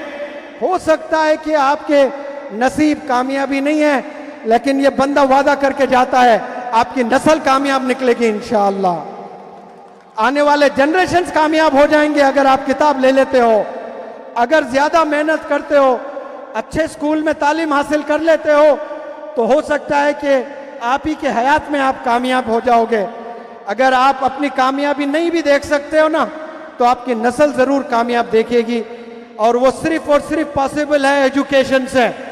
एजुकेशन के अलावा और कोई चारा नहीं है। एजुकेशन इंसान को सिंपल बनाता है, हम्बल बनाता है। जो अभी हाल में इंतकाल फरमा गए रतन टाटा, कैसे जबरदस्त बिजनेसमैन आप थे। रतन टाटा मुंबई में रहते थे, अंबानी साहब भी मुंबई में रहते हैं। अंबानी साहब के जो एम्प्लॉयज है, मैं समझता हूं कि 2 लाख होंगे, और रतन टाटा जी के जो एम्प्लॉयज थे वो 10 लाख, 5 गुना ज्यादा। तो वो कहते थे कि मैं बिजनेसमैन नहीं हूं, मैं इंडस्ट्रियलिस्ट हूं, मैं घरें चलाता हूं, मैं घरें बनाता हूं, मैं मकानात चलाता हूं। वो बिजनेसमैन नहीं थे, उनसे कई घर चलते थे, कई चूल्हे आबाद थे, कई घर आबाद थे। बनो तो ऐसे बने जो हजारों लोगों का फायदा हो। आप इस दुनिया में जी रहे हो, आपकी जात से दूसरों को फायदा पहुंचना चाहिए। ये सिर्फ एजुकेशन से ही इंसान को ये विजन मिलता है, ये मिशन मिलता है, तभी तो जाकर हैदराबाद का एक लड़का 500 करोड़ बना रहा है, चेन्नई का एक लड़का 1000 करोड़ बना रहा है, और मजीद कितने सीईओज बने हुए इंडिया के टैलेंटेड बच्चे हैं। वो भी अगर चाहते तो वो सिगरेट नशे में जा सकते थे, लेकिन वो लोगों ने ठुकराया है, वो लोगों ने किताबों को पकड़ा है। मैं अंग्रेजी जुबान सीखा 28 साल में। 28 साल की जब मेरी उम्र थी, डू और डस का डिफरेंस नहीं पता था मुझे। मैंने 28 साल में मेरी अक्ल ठिकाने पे आई। मैं 3 साल मेहनत करके अंग्रेजी जुबान दिन रात लिख लिख कर मेरे हाथ दुखते थे। इतना लिखता, इतना मेहनत करता, तो आज मुझे अल्लाह सुब्हानहू तआला ऐसे मौके दिए हैं जो इमाम हरम की फैमिली को जाकर मैंने कम्युनिकेशन स्किल्स सिखाए हैं।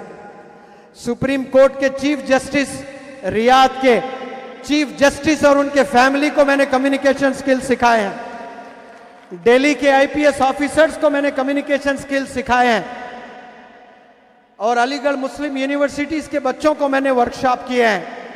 हिंदुस्तान के 22 स्टेट्स घूम घूम कर पढ़ाया, और वो अल्लाह सुब्हानहू तआला मेरी मेहनत देखें। और आज इंडिया नहीं बल्कि अमेरिका से, ऑस्ट्रेलिया से, इंग्लैंड से, अफ्रीका से, न जाने कहां कोने कोने से बच्चे मेट्रोपोलिस होटल में आते हैं, 1 महीना रुककर ट्रेनिंग लेकर जाते हैं। एक ऐसा बिजनेसमैन आया जिसका $2.5 बिलियन उसका टर्नओवर है साल का, 17,000 करोड़। वो भी आकर 1 महीना ट्रेनिंग लेकर गया। मैंने पूछा, सर जी आप चाहते तो मेरे जैसे 1000 ट्रेनर्स को आप अपने घर बुला सकते हैं, आप दुबई से आकर मेरे पास हैदराबाद 1 महीना रहकर ट्रेनिंग लेकर जा रहे हो, क्या माजरा है?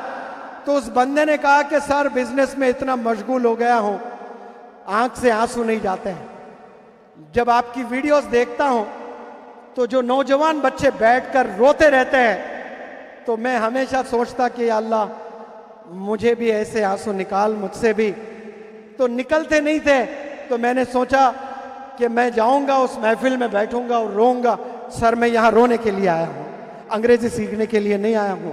कुछ लोग ऐसे भी हैं, ये बंदे नौजवान बच्चे मेरे पास आते हैं, आकर तरबियत के लिए, कम्युनिकेशन स्किल्स के लिए, पब्लिक स्पीकिंग के लिए आते हैं। उन सारे लड़कियों का नाम मैं अमतुल्ला रखता हूं, सारे लड़कों का नाम अब्दुल्ला रखता हूं। और जब स्टेज पर आते हैं कोई किसी को नाम नहीं बताता है, सब बंदियों का नाम अमतुल्ला, अल्लाह की बंदी, सब बंदों का नाम अब्दुल्ला, अल्लाह का बंदा। क्योंकि शुरू में कोई बंदी आकर स्टेज पर अस्सलामु अलैकुम और अपना नाम बोलती कि आई एम रेशमा, तो उस वक्त में सारे बच्चों के पास फ़ोन हुआ करते थे। अब मैं 48 आवर्स में 1 घंटे के लिए बच्चों को फ़ोन देता हूं, और आज बच्चों को फ़ोन देता हूं तो उस दिन लड़कियों को फ़ोन नहीं देता, दूसरे दिन लड़कियों को फ़ोन मिलता है। वो इसलिए कि शुरू वर्कशॉप्स में तरबियत के लिए बच्चे आते थे, और बच्ची अपने इंट्रोडक्शन में आई एम रेशमा कहती, तो अब वो नौजवान बच्चे रात में जाते हैं कमरों में होटल के, फ़ोन खोलते, इंस्टाग्राम रेशमा टाइप करते हैं। अब 5555 रेशमा के अकाउंट्स खुलते हैं। उसमें वो कौन सी रेशमा जिसको आपने स्टेज पर देखा, वो फिल्टर करने में 3 घंटे लग जाते हैं उसको। और वो इंट्रोडक्शन में कह रही थी कि ये आई एम फ्रॉम दिल्ली, अब उसको मुंबई की रेशमा दिख रही तो वो डिलीट कर रहा है। उसको कर्नाटका की रेशमा दिख रही है, उसको उत्तराखंड की रेशमा दिख रही है, फिल्टर करने में 3 घंटे लग गए। बाद में जाकर उसको दिल्ली के 55 रेशमा मिले। अब वो 55 रेशमा पर फिर रिसर्च कर रहा है बंदा 2 घंटे के, वो बंदी कौन थी, उसको वो लंबी थी, ये सब लोग की हाइट बड़ी छोटी है, और 2 घंटे लगा दिए उसने। पूरे 6-7 घंटे उसने मेहनत करके रेशमा को हासिल किया। यानी ये वही रेशमा है जो मेरे साथ ट्रेनिंग ले रही है। कसम खुदा की, इतनी मेहनत आप किताबों में कर लेते तो डॉक्टर APJ कलाम बन जाते हैं, आप मौलाना अबुल कलाम आजाद बन जाता है। लेकिन गलत चीजों में आप टाइम वेस्ट कर रहे हो। मैं एक बात पूरे अश्योरेंस से कहता हूं, नौजवानों में अल्लाह ने जबरदस्त एनर्जी दी है। वो नौजवान चाहे गरीब, वो नौजवान चाहे बिलियनियर हो, हर नौजवान, वो नौजवान जो झोपड़पट्टी में रहता है, वो नौजवान जो स्लम्स में रहता है, वो नौजवान जो हाईटेक सिटीज में रहता है, सारे नौजवानों को अल्लाह ने एक तोहफा दिया है।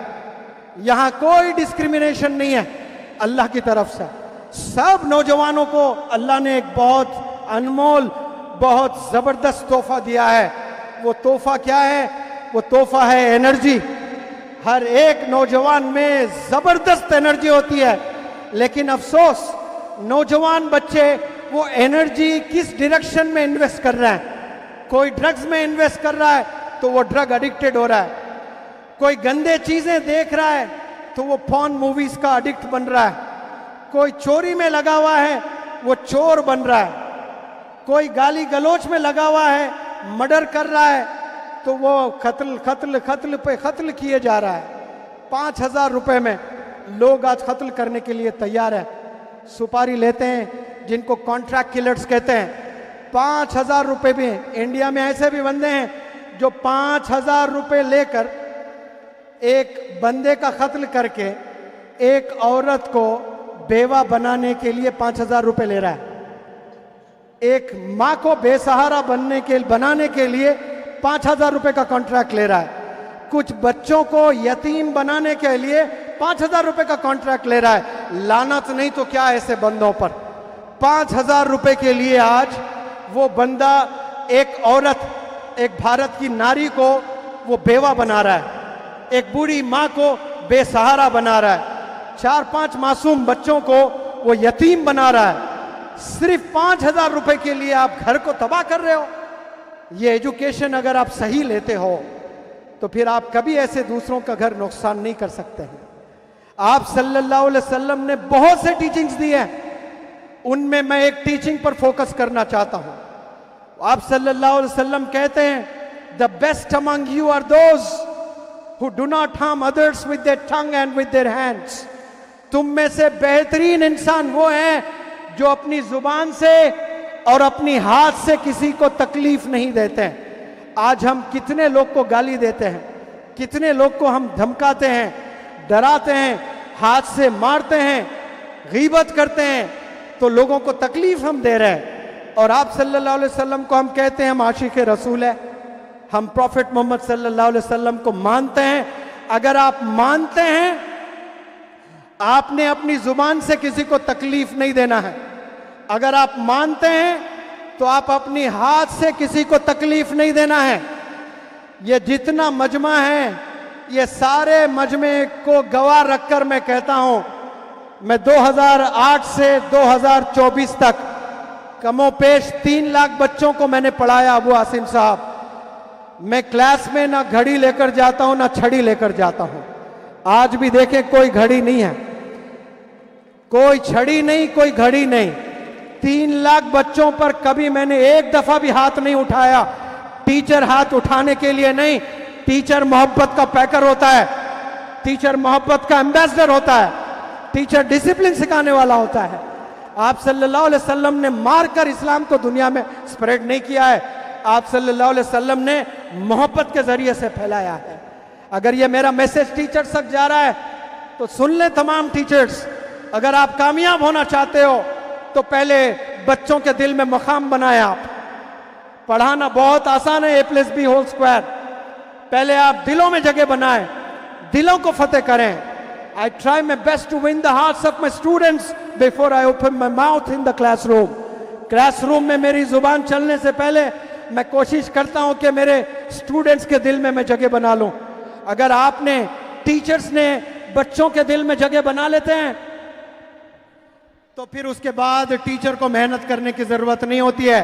मेहनत खुद ब खुद बच्चे करने लगते हैं, पागलों की तरह बच्चे मेहनत करने लगते हैं। इसलिए टीचर्स का बहुत बड़ा रोल है। गोवंडी के अगर टीचर्स हैं तो आपके पास बेहतरीन प्लेटफॉर्म है। गोवंडी एक जबरदस्त प्लेटफॉर्म है रेवोल्यूशन ले आने के लिए। आप सल्लल्लाहु अलैहि वसल्लम जब आए थे तो जहालत का जमाना था, लोग गुने पे गुनाह किया करते थे। लड़की पैदा होती तो सीधे कत्ल किया जाता था, जिंदा दफना दिया जाता था। आपने लड़की का डेफिनेशन दिया है।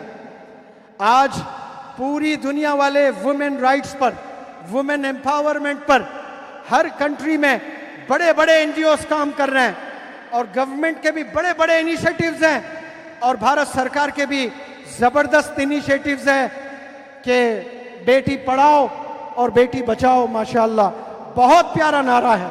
लेकिन 1450 साल पहले जब लड़की पैदा होती तो जिंदा दफना दिया जाता था, जिंदा मार दिया जाता था। अपशगुन समझ में आता था लोगों को, तो जिंदा दफनाते थे। तो आप सल्लल्लाहु अलैहि वसल्लम जब तशरीफ ले आए, आपने डिफाइन किया कि लड़की किसको कहते हैं।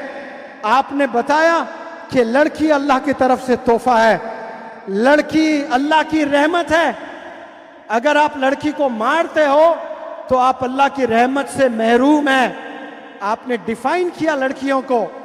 तो कुछ दिन पहले, कुछ हफ्ते पहले, कुछ महीने पहले जो हाथ लड़कियों को दफन करने के लिए चलते थे, वो हाथ आसमानों की तरफ चलने लगे।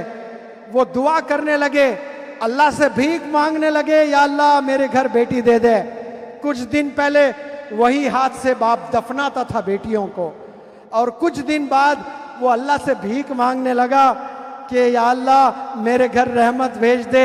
ये जादू कैसे हुआ है, ये ट्रांसफॉर्मेशन कैसे हुआ है? ये आप सल्लल्लाहु अलैहि वसल्लम की टीचिंग्स है। जितनी औरतें हैं, वो मुसलमान हो, वो नॉन मुस्लिम्स हो, सलूट करना चाहिए आप सल्लल्लाहु अलैहि वसल्लम को। आपने डिफाइन किया है औरत को, आपने बताया है कि ये बेटी रहमत है, अल्लाह की रहमत है। और जब बेटी बड़ी होती है, जवान हो जाती है, और जब उसकी शादी होती है तो वो अपने हस्बैंड के ईमान को कामिल मुकम्मिल करती है। यानी अगर कोई नौजवान बंदा शादी नहीं किया अपने जिंदगी में, वो बैचलर ही है, शादी नहीं किया उसने, और किसी लड़की से शादी करता है, तो वो लड़की की बरकत से उसका ईमान पूरा हो जाता है, दीन मुकम्मल हो जाता है उसका। तो वो शादी करके अपने हस्बैंड के दीन को मुकम्मल कर रही है। कितना बड़ा कंट्रीब्यूशन है।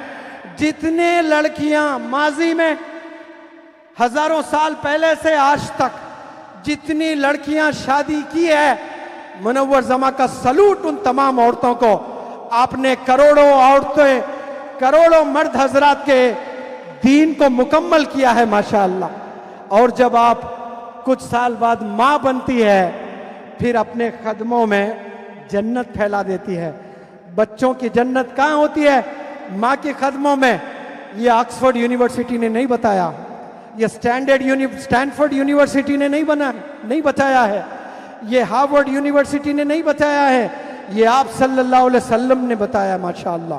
कि बच्ची जब पैदा होती है तो रहमत बनकर आती है, शादी करती है तो उसके हस्बैंड के ईमान को मुकम्मल करती है, माँ बनती है तो माँ के कदमों में जन्नत होती है।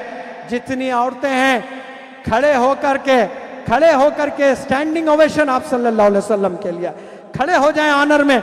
क्या मुकाम आपको अल्लाह ने, आप सल्लल्लाहु अलैहि वसल्लम ने दिया है माशाअल्लाह। गिरविदा हो जाए आप सल्लल्लाहु अलैहि वसल्लम पर। मार दिया जाता था औरतों को, लेकिन कैसा इंसाफ किया आप लोग के साथ में, तमाम औरतों के साथ आपका यही रवैया था माशाअल्लाह। और ये टीचिंग्स, कैसे बेहतरीन टीचिंग्स, ये एजुकेशन के जरिए से आता है। एजुकेशन फकत मैथमेटिक्स को नहीं कहते हैं, साइंस को नहीं कहते हैं। एजुकेशन में एक चैप्टर होता है डिसिप्लिन, एजुकेशन में एक चैप्टर होता है सैक्रिफाइस, एजुकेशन में एक चैप्टर होता है पेशेंस, एजुकेशन में एक चैप्टर होता है जस्टिस। ये भी तो सीखना है हमने, लेकिन कहाँ हम सीख रहे हैं। जो बंदे स्कूल जाते हैं वो बंदे इंग्लिश भी पढ़ते हैं, मराठी भी पढ़ते हैं, मैथ भी पढ़ते हैं, सोशल भी पढ़ते हैं, साइंस भी पढ़ते हैं। नौजवान बच्चों से मैं मुखातिब हूँ, स्कूल गोइंग जितने भी चिल्ड्रन हैं, कॉलेज गोइंग जितने भी चिल्ड्रन हैं, एक दफ़ा हाथ ऊपर करके सबूत दें कि आप स्कूल जा रहे हैं, आप कॉलेज जा रहे हैं। अबू आसिम साहब, सारे बंदों ने हाथ उठाया माशाल्लाह। कितने एजुकेटेड है गोवंडी, बड़ा कमाल है। इतने सारे बंदे हाथ उठे हैं, झूठ तो नहीं बोल रहे हैं आप लोग? हाँ चले, और एक सवाल करता हूं मैं आपको। मानो के 5-6 सब्जेक्ट्स आप स्कूल में पढ़ रहे हो, 5 सब्जेक्ट्स में आपने 100 मार्क्स ले आए, और एक सब्जेक्ट में आपको 34 मार्क्स आए। मानो कि पासिंग मार्क्स 35 है और आपने 34 अचीव किया, तो आप पास हुए कि फेल हुए? आवाज में बोले भाई। अरे मैं बोलते बोलते नहीं थक रहा है, आप एक दफा बोलने के लिए थक रहे हो। 6 सब्जेक्ट आपने लिखे हैं, 5 में आपने 100 नंबर ले आए, 100। एक में आपने 34 ले आए, एक में 34, 1 मार्क्स आपको आता तो आप पास हो जाते। आपका टोटल जबरदस्त है, यानी 90% है, लेकिन फिर भी आप फेल है ना। क्यों 35 मार्क्स नहीं ले आए? तो अब सुने, मजे की बात मैं बताता हूं कि जिंदगी में भी ऐसे सब्जेक्ट्स है जिसमें आपने पास होना है। जैसे स्कूल के 6 सब्जेक्ट्स है ना, लाइफ के भी कुछ सब्जेक्ट्स है। जो पहला इम्तिहान किसी बंदे का इस रूए जमीन पर होता है ना, वो पहला सब्जेक्ट है बेटी या बेटा। जिसके 20 साल मिनिमम, 18 साल, 20 साल, 22 साल जो बंदे शादी नहीं करते हैं, तो वो 22 साल तक या तो बेटी है या बेटा है, यस और नो? तो उसमें आपको 100 में कितने मार्क्स मिल रहे हैं? रोजे क़यामत में अल्लाह ने मार्क्स देने हैं आपको। एज ए बेटा आप कितने अच्छे बेटे साबित हुए, एज ए बेटी आप कितनी अच्छी बेटी साबित हुई है, इसका अल्लाह ने अगर स्कोर डालना है आपको, 100 में कितने मार्क्स देगा आपको? मैं जो पढ़ रहा हूं हिंदुस्तान को, जो नौजवानों को मेरी आंख देख रही है, बड़े दर्द से मैं कहता हूं 5-10 मार्क्स भी शायद आप लोग ला लें तो आपका अचीवमेंट है। इतने गुनाह में नौजवान बच्चे मुलविस है। एक लड़की मेरा वर्कशॉप समर कैंप अटेंड कर रही थी, 1000 का मजमा था, पढ़ा रहा था। वो 1000 के मजमे में एक लड़की पेशाब के लिए, टॉयलेट के लिए बाहर गई, और जो भी टॉयलेट के लिए जाता है वो 2 मिनट, 3 मिनट, 5 मिनट में वापस होना होता है, लेकिन वो 15 मिनट तक वो आकर नहीं बैठी अपनी कुर्सी पर।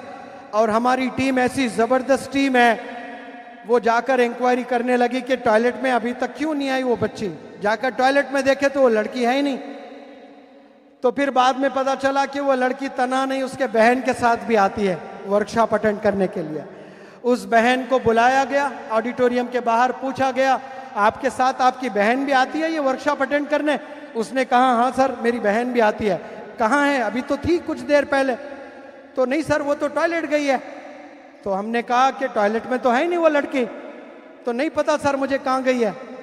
तो हमारी टीम ने दबाकर पूछा बताओगी या फिर हमें मालूम करना है अपने तरीके से? तो वो लड़की ने कहा कि नहीं नहीं सर मुझे नहीं पता। ठीक है आपके डैडी को फ़ोन लगाता हूँ। हमारी टीम ने फ़ोन लगाना शुरू ही किया। वो लड़की ने कहा कि sir sir sir sir please please please please please daddy को फ़ोन मत कीजिए। वो लड़की बॉयफ्रेंड से मिलने गई है। ऑडिटोरियम के कुछ दूर पार एक बेकरी है, वो बेकरी में बॉयफ्रेंड से मिलने गई है। अब क्लास होने के बाद वो लड़की आई है बहन से मिलने, क्योंकि एक साथ बाप लेकर जाता है गाड़ी पर बिठाकर। बाप को धोखा नहीं दे रही है, अल्लाह ने मार्क्स देना है उसको। बेटी कितने मार्क्स देगा अल्लाह सुब्हानहू तआला? 0 देगा। बाप को धोखा दे रही है, बुरखे में है और बॉयफ्रेंड से मिलने जा रही है। उसको बुलाकर पूछा मैंने कि कहाँ थी आप, ये क्या हरकत है आपकी? तो वो लड़की ने कहा, बड़ी अजीब बात है, गौर से सुने आप लोग, कि सर मैं ये मामलात में थी नहीं, लेकिन मेरी बहन ने मुझे ये मामलात में डाला। मुझे कोई बॉयफ्रेंड नहीं था, लेकिन मेरी बहन को 3 साल से बॉयफ्रेंड है। वो रोज़ाना बॉयफ्रेंड नहीं, एक नहीं 2-3 से बात करती है और मुझे एंकरेज करती जाती है, ये भी कोई ज़िंदगी है, तू भी किसी बच्चे से बात कर ले, तू भी ऐश कर, तू भी पार्क जा, तू भी मैकडॉनल्ड्स जा, कुछ खा, ये ज़िंदगी थोड़ी है, एंजॉय कर तू। तो सर मैं कुछ दिनों से मैं एक लड़के से बात कर रही हूँ, वही लड़के से मिलने गई है। यानी बड़ी बहन अपनी छोटी बहन को ये एंकरेज कर रही है कि तू जाकर बॉयफ्रेंड से मिल। वो इसलिए कर रही है ताकि उसकी चोरी पकड़े ना जाएं। वो घर में अपने माँ बाप पूछें उसको, छोटी बेटी से, कि बड़ी बेटी क्या क्या है माजरा, कुछ अलग अलग हरकतें कर रही है, तो छोटी बेटी डिफेंस में आए। तो आज ऐसे कितनी बहनें हैं जो छोटी बड़ी बहन को और बड़ी छोटी बहन को इंकरेज करती है कि जाओ आशिकी करो। ऐसे कितने भाई है जो बड़ा भाई कहता है छोटे भाई को चाह वो लड़की को पटा ले, भाई भाई को कह रहा है, बहन बहन को कह रहा है, और दोनों मिलकर माँ बाप को धोखा दे रहे हैं। इससे बड़े भी कोई धोखेबाज दुनिया में हो सकते हैं जो माँ बाप को धोखा देते हैं? कोई हो ही नहीं सकते। जो माँ बाप को धोखा देते हैं वो किसी के साथ वफा नहीं कर सकते इस रूहे ज़मीन पर। जिसने आपको पैदा किया है, आपके लिए मेहनत की है, और कितनी मेहनत की है वो रोज़े क़यामत में आपको पता चलेगा। और वो छोड़कर आप गंदे कामों में मुलविस हो रहे हैं। लोग तड़प रहे हैं एजुकेशन के लिए, काश मुझे मौका मिल जाए तो मैं स्कूल जाऊं, मैं कॉलेज जाऊं। लेकिन अल्लाह ने आपको स्कूल भी भेजा, कॉलेज भी भेजा, यूनिवर्सिटी भी भेजा, लेकिन आपने कभी फोकस नहीं किया एजुकेशन पर। याद रखो नौजवान बच्चों, ये गुनाहों से आपने बचना है। अपने वालिदैन को धोखे में मत रखें। पहला जो रोल होता है आपका, जिंदगी का पहला सब्जेक्ट है वो बेटा और बेटी, उसमें आपने 100 मार्क्स ले आने हैं। ले आओगे आप लोग 100? तो जिना नहीं करना है आपने, गुनाह नहीं करना है आपने। मैं अश्योरेंस के साथ कह सकता हूं, पिछले 500 साल में जितने लोगों ने जो गुजर गए, गुनाह को लेकर तसव्वुर भी नहीं किए कभी कि ऐसा गुनाह हम कर सकते हैं। आज के नौजवान 100 बच्चे मिलकर 10 मिनट में मोबाइल में कमरों में बैठकर वो गुनाह कर डाले हैं। जो 500 साल में जो लोग सोचे भी नहीं, तसव्वुर भी नहीं किए, वैसे तमाम गुनाह आज मोबाइल के ज़रिए से हो रहे हैं। जो मोबाइल हाथ में नौजवान बच्चे थामे हैं, मैं उसको मोबाइल नहीं कहता हूं, मैं उसको कैंसर कहता हूं। वालिदैन उनके हाथ में कैंसर की डिजीज़ को थामा है। ये लो बेटा अपने करियर को तबाह कर लें, ये लो बेटा आने वाली नस्लों को तबाह कर लें। और ये मोबाइल हाथों में थाम कर न जाने कितने नौजवान बच्चे आज डिस्ट्रैक्टेड हैं, पढ़ाई से दूर है। रिसर्च कहता है कि अगर कोई बंदा 3 घंटे से ज़ायद मोबाइल इस्तेमाल करता है, उसका स्क्रीन टाइम 3 घंटे है, तो फिर उसको बीमारी है, उस बीमारी का नाम है एडिक्शन। और जो बंदा एडिक्टेड हो जाता है फिर वो कहीं का नहीं रहता है, वो नस्लें खराब हो जाती है उसकी। 2 महीने पहले जो वर्कशॉप मेरा हैदराबाद में हुआ, एक 8th स्टैंडर्ड का बच्चा ट्रेनिंग लेने आया था कोई स्टेट से, वो स्टेट का नाम भी नहीं बताना चाहता हूं मैं, उस स्टेट को बदनाम भी नहीं करना चाहता हूं क्योंकि हर स्टेट में अच्छे बुरे लोग होते हैं। उस बंदे के बाप ने बताया कि मेरा बेटा 8th स्टैंडर्ड में है और इसका स्क्रीन टाइम 17 घंटे हैं। कितने हैं? 17 घंटे रोज मोबाइल देखता है। एक नौजवान बच्चा आया, यतीम था, उसका बाप का इंतकाल हो गया था, 4-5 एकड़ जमीन थी, 4-5 एकड़ जमीन थी, वो जमीन बेचकर नशा करने लगा। दिन में 70 सिगरेट पिया करता था। हमने 1 महीने में उसको 7 सिगरेट पर लाकर छोड़ा। वो 7 को हम 0 भी कर सकते थे, लेकिन वो अकड़ के वहीं मर जाता था। कोई बंदे को एक साथ नहीं छोड़ सकते, टैपर करने के लिए कम कम करना होता है। तो 70 सिगरेट नौजवान बच्चे पी रहे, 17-17 घंटे मोबाइल देख रहे, जिंदगी तबाह कर लोगे, आंखों में कैंसर आ जाएगा। वालिदैन को चाहिए कि आप अपने बच्चों के साथ बैठे वो पढ़ते वक्त में। मेरे एक दादी का किस्सा सुनाता हूं, बारिश होने दें, थोड़ा सा भीगे, जोश आएगा इंशाअल्लाह। मैं जब 10वीं जमात में था, 40 बच्चे पढ़ते थे मेरे क्लास में और मेरा रैंक आता था 25-25। मुझसे 24 बच्चे अच्छा पढ़ते थे और कभी 55%, कभी 60% आते थे मुझे, कभी 55, कभी 60% आते थे।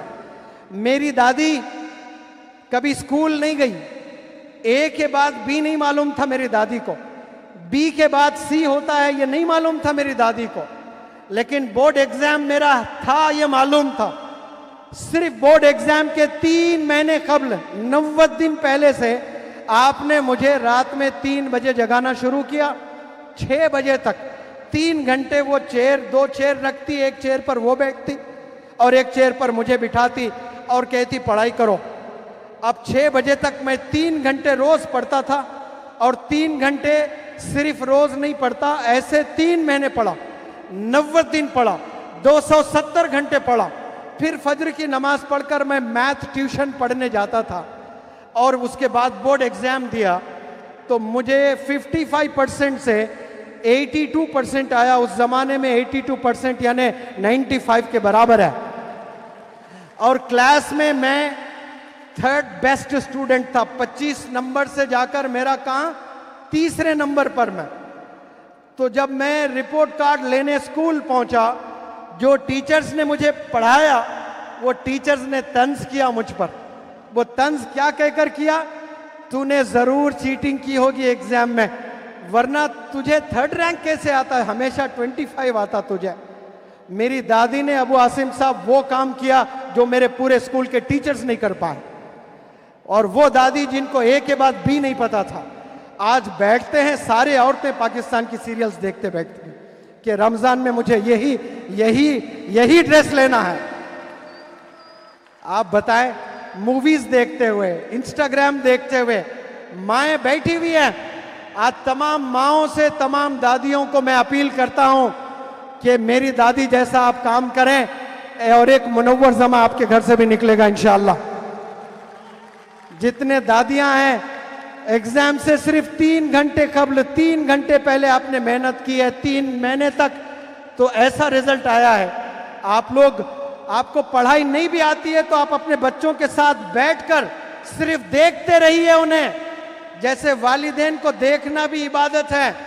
हर गरीब हज नहीं कर सकता है, उम्रा नहीं जा सकता है, और जिनके पास पैसा है वो पैसे से उम्रा तो कर सकते हैं, लेकिन उम्रा कबूल हो रहा है कि नहीं हो रहा है कोई गारंटी नहीं है।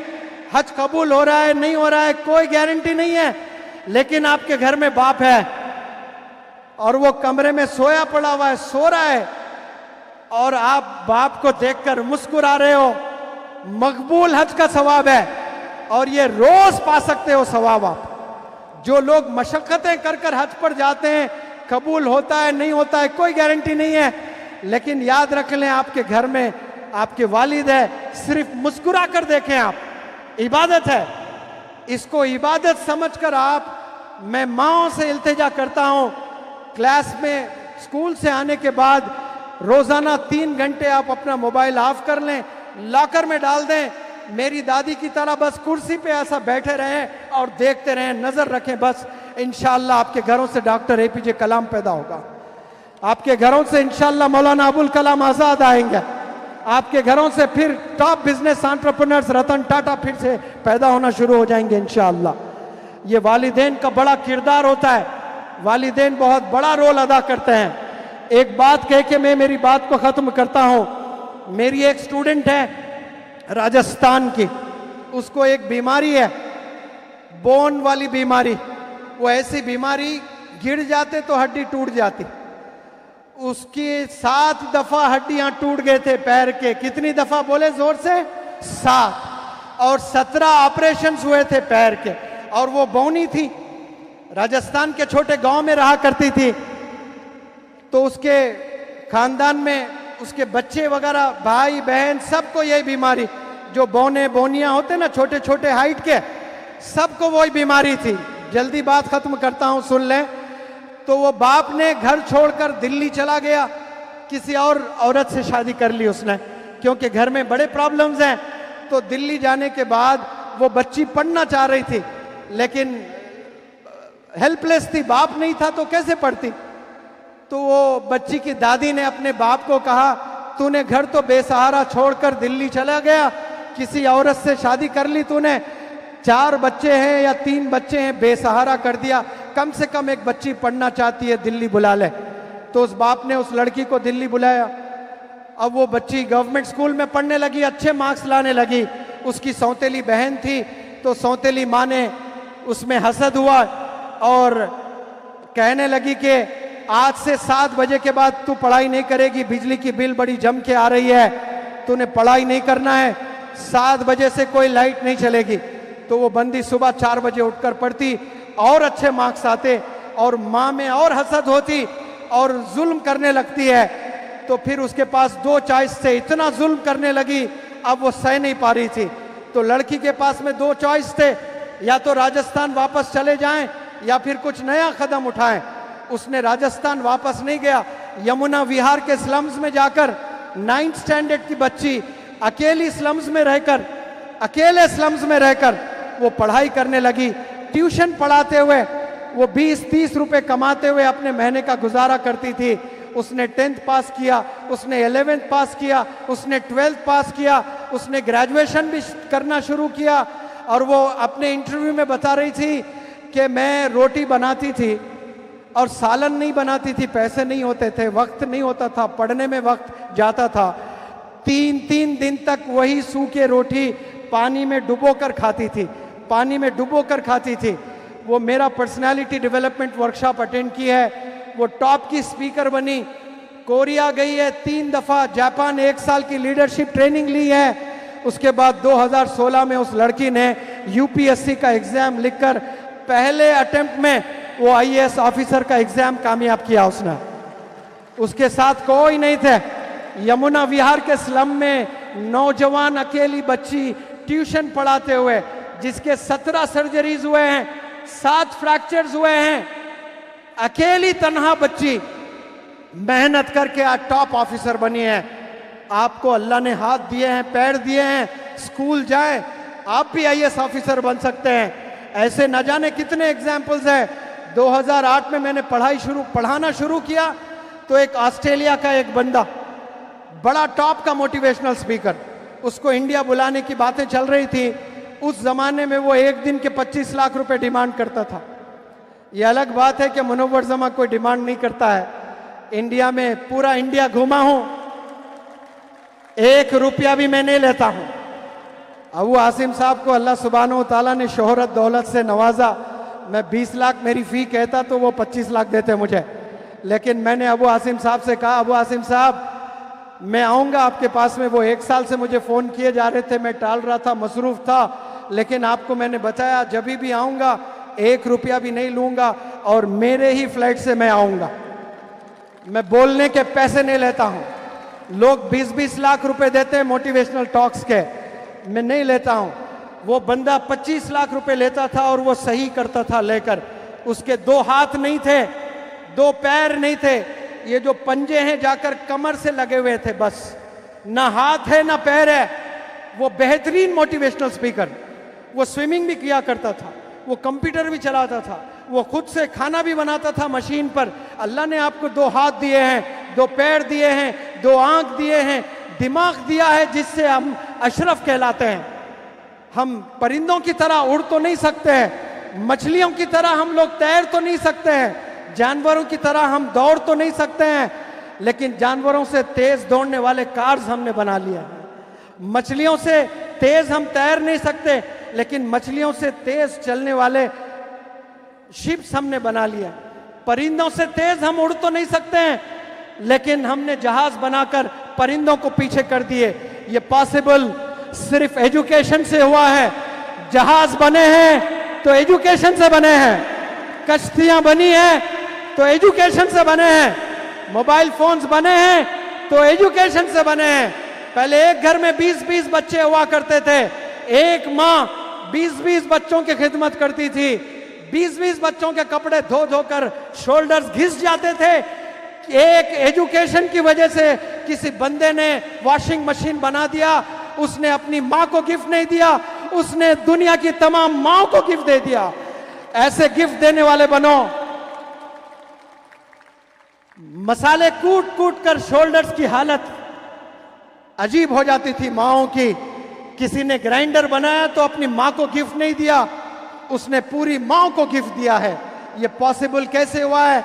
ये एजुकेशन की वजह से हुआ है। पहले लोग हज पर जाया करते थे तो 6 महीने लगते, 8 महीने लगते, किसी को 1 साल लगते, लेकिन किसी ने जहाज बना दिया तो 3-4 घंटे में हम जद्दा पहुंच जाते हैं। ये पॉसिबल एजुकेशन से हुआ है। आज कोई अमेरिका में बैठ रहा है, 1 सेकंड में, पहले खत लिखते थे अस्सलामु अलैकुम, अमेरिका पहुंचने के लिए 1 महीना लगता था, वहां से जवाब आता था वालेकुम अस्सलाम, और 1 महीना लगता था। किसी ने मोबाइल इजाद किया, अस्सलामु अलैकुम, उसी नेक्स्ट मूवमेंट में वालेकुम अस्सलाम जवाब आता है। ये एजुकेशन से हुआ है। आप लोग एजुकेशन छोड़कर पैसे के पीछे मत भागे, आप लोग एजुकेशन के पीछे भागे, इंशाल्लाह पैसा आपके पीछे दौड़ता चले आएगा। मैं आप सब लोग से इल्तिजा करता हूं, कामयाबी सिर्फ और सिर्फ एजुकेशन में है। बच्चों को खूब पढ़ाएं और बच्चों पे नजर रखें। आप लोग ऐसे नहीं कि बच्चों को स्कूल भेज रहे हैं, बच्चों पर नजर रखें, टीचर्स को गिफ्ट दें, टीचर्स के लिए दुआएं करें। मैं हर रोज जब से कोरोना आया है 2021 से 2024 तक मेरी क्लासरूम में मैं कदम रखता हूं तो 2 रकात सलातुल हाजत नमाज पढ़कर वो स्टूडेंट्स जो ज़ेरे तालीम है, वो स्टूडेंट्स जो माजी में मुझसे पढ़े, वो स्टूडेंट्स जो मुस्तकबिल में मुझसे पढ़ने वाले हैं, उनके लिए, उनके तमाम फैमिली मेंबर्स के लिए, सबके लिए मैं हिफाजत की और कामयाबी की दुआएं करके मैं क्लासरूम में कदम रखता हूं। आज गोवंडी में आकर बारिश में भीगते हुए मैंने स्पीच दी है। मेरे दोस्त शाहनवाज भाई के घर में मैंने दाल रोटी खाकर 2 रकात सलातुल हाजत नमाज पढ़कर आप लोग की कामयाबी की दुआ मैंने की है, आप लोग के मुस्तकबिल के लिए दुआ मैंने की है, इस प्रोग्राम की कामयाबी के लिए मैंने दुआ की है। अबू आसिम साहब बड़े घबरा रहे थे, 4-4 दफा बोल रहे थे बारिश हो जाएगी। मैंने कहा बिल्कुल नहीं होगी सर। वो कह रहे हैं बादल मंडरा रहे हैं, अंधेरा अंधेरा सा लग रहा है, ये देखो कैसा उजाला है गोवंडी में। सब लोग अपनी मोबाइल लाइट थोड़ा ऑन करके उजाला दिखाइए। अबू आसिम साहब को थोड़ा सा मैं स्टेज पर बुलाता हूं, अपने लाइट्स ऑन करके, अपने लाइट्स ऑन करके, अपने लाइट्स ऑन करके, अपने लाइट्स ऑन करके अबू आसिम साहब को दिखाइए कि हम तूफानों से डरने वाले नहीं हैं, हम तूफानों से डरने वाले नहीं हैं। मेरे साथ बोले सब, हम तूफानों से डरने वाले नहीं हैं। तो फिर क्या है? बोले हम तूफानों से लड़ने वाले हैं। मंजिल से आगे बढ़कर मंजिल तलाश कर, मंजिल से आगे बढ़कर मंजिल तलाश कर। मिल जाए तुझको दरिया तू समंदर तलाश कर।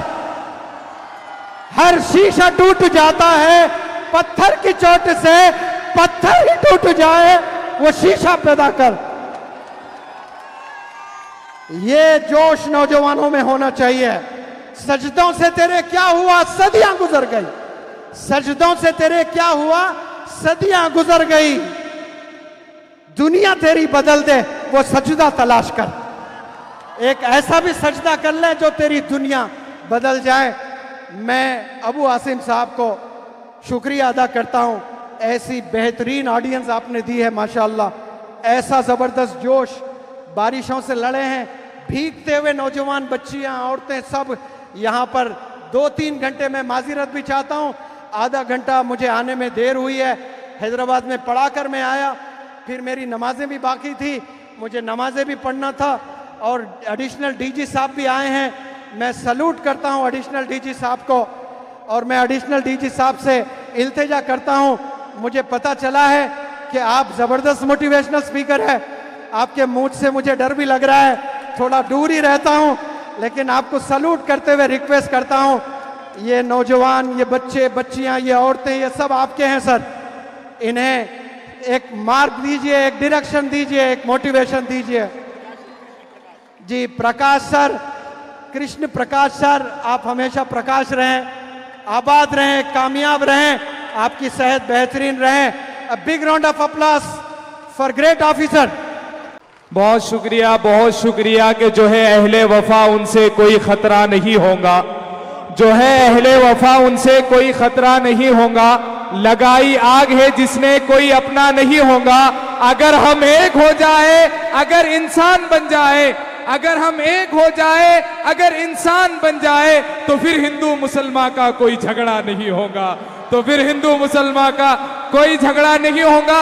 हम तमाम अहलियाने गोवंडी जोरदार तालियों से डीजीपी सर का इस्तकबाल करें। गोंडी वालों मैं आपका बहुत शुक्रगुजार हूं, बहुत ज्यादा शुक्रगुजार हूं। इतनी बारिश हुई, आप उसके बाद उठ के नहीं गए। सिर्फ 2 मिनट मेरी बात सुनिए। मुनव्वर जमा साहब, पब्लिक ये नहीं है आपको। जमा साहब, मुनव्वर जमा साहब, आप जो मैदान देख रहे हैं, ये मैदान डबल मैदान है। इसके बाद का मैदान भी भरा हुआ है, पूरा भरा हुआ है। गोंडी वालों, तुमने आज इज्जत रख ली, आज बहुत बहुत धन्यवाद। ये जो आए ना ऑफिसर कृष्ण प्रकाश साहब, ये जो कृष्ण प्रकाश जी आए हैं ना, ये बिहार के हैं। एक बिहारी 100 पे भारी। क्या सुने? एक बिहारी 100 पे भारी। और इन्होंने कभी भी किसी से डरे नहीं, इंसाफ किया, इसलिए मैंने बुलाया। एक वादा करके जाओ आज, नौजवानों, एक वादा करके जाओ, कल से 3 लोगों की मोटरसाइकिल पर नहीं जाओगे। बोलो, 2 की सवारी होगी, सिग्नल नहीं तोड़ोगे। जब जाओगे ना, सुनो, अरे बात तो सुनो, सिग्नल नहीं तोड़ोगे, वादा करो। हमारे गैर मुस्लिम भाइयों को लगना चाहिए कि यहां पर मुनव्वर जमा साहब आए थे, यहां के मुसलमानों ने हर तरह से तय कर लिया कि अब हम ऐसा कोई काम नहीं करेंगे जिसे इस्लाम के मानने वाले की बदनामी और बेइज्जती हो। बोलो, करोगे? हाथ उठा के बोलो, करोगे ना? अब फकत शोर मचाने से कुछ नहीं होगा, सिर्फ होठों को हिलाने से कुछ नहीं होगा। अब फकत शोर मचाने से कुछ नहीं होगा, होठों को हिलाने से कुछ नहीं होगा। अहले ईमान हो तो शैतान से डरते क्यों हो? अहले ईमान हो तो शैतान से डरते क्यों हो? सब मिलजुल करके रहो, भाईचारगी का पैगाम दो और अपने पड़ोसी हिंदू भाई से कह दो, आज के बाद अगर किसी को खून की जरूरत पड़ेगी, किसी हिंदू को मत बुलाना, हम मुसलमान तुमको खून दे करके तुम्हारी जिंदगी बचाएंगे। ये मुनव्वर जमा साहब ने सिखाया है। बहुत बहुत शुक्रिया, बहुत बहुत शुक्रिया जी। तमाम प्यारे भाई बहन माएँ जितने भी यहाँ पर आए हैं, आपको हैदराबाद का सलाम। और इंशाअल्लाह मैं गोवंडी फिर आऊंगा। मुझे नौजवान बच्चों में जोश नजर आना चाहिए। उनके हाथों में सिगरेट नहीं, उनके हाथों में किताबें नजर आनी चाहिए। उनके हाथों में शराब की बोतलें नहीं, हाथों में तस्बीह नजर आना चाहिए इंशाअल्लाह। इंशाअल्लाह। अल्लाह से तार जोड़ लें, अल्लाह की रस्सी मजबूती से पकड़ लें, इंशाअल्लाह आप और आपकी नस्लें भी कामयाब होंगे। मैं सलाम करता हूं। 2-3 घंटे आप लोग बारिश में भीग कर यहाँ बैठकर मेरी तकरीर, अबू आसिम साहब की तकरीर और पुलिस ऑफिसर माशाल्लाह डीजी साहब की तकरीर, आपको अल्लाह ने बड़ा जहन दिया है, बड़ा जबरदस्त मैसेज आपने यहाँ आज इस प्लेटफॉर्म से हमारी कौम को दिया। मेरी कौम की तरफ से डीजी साहब का मैं शुक्रिया अदा करता हूँ और तमाम जितने भी हजरात यहाँ पर तशरीफ ले आए, आपको मुनव्वर जमा का सलाम। आप दुआ करें इंशाअल्लाह मैं ये काम जारी रखूं, हिंदुस्तान के कोने कोने में मैं जाकर काम करूं। मेरे साथ जुड़े अहमद भाई, शाहनवाज भाई, अशरफ भाई, हाफिज जाकिर साहब, इरफान साहब सब जुड़े हैं माशाअल्लाह। और लक्ष्य इंटरनेशनल स्कूल के डॉक्टर एडवोकेट मुश्ताक साहब और इंग्लिश हाउस की टीम माशाअल्लाह और अबू आसिम साहब की टीम, सबका मैं शुक्रिया अदा करता हूं। जज़ाकुमुल्लाह खैर, अस्सलामु अलैकुम। और सब बंदों से मैं इंतजा करता हूं कि सारे बंदे हाथ उठाकर वादा करें कि इशा की नमाज पढ़कर सो जाएंगे, फिर सुबह उठकर फज्र की नमाज पढ़ेंगे इंशाअल्लाह। अस्सलामु अलैकुम। बहुत शुक्रिया अली जनाब मुनव्वर जमा साहब। भाई तमाम लोगों से दरखास्त है किसी तरीके की बदनज़मी ना करे।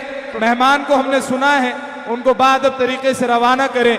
मैं मिल्ली तहरीक फाउंडेशन की जानिब से आए हुई मेरी एक एक माँ, एक एक बहन, एक एक भाई का मैं तमाम का शुक्रिया अदा करता हूँ। बहुत शुक्रिया। प्लीज प्लीज ऊपर ना चढ़े, बाउंसर्स प्लीज ऊपर ना चढ़े, ऊपर ना चढ़े प्लीज।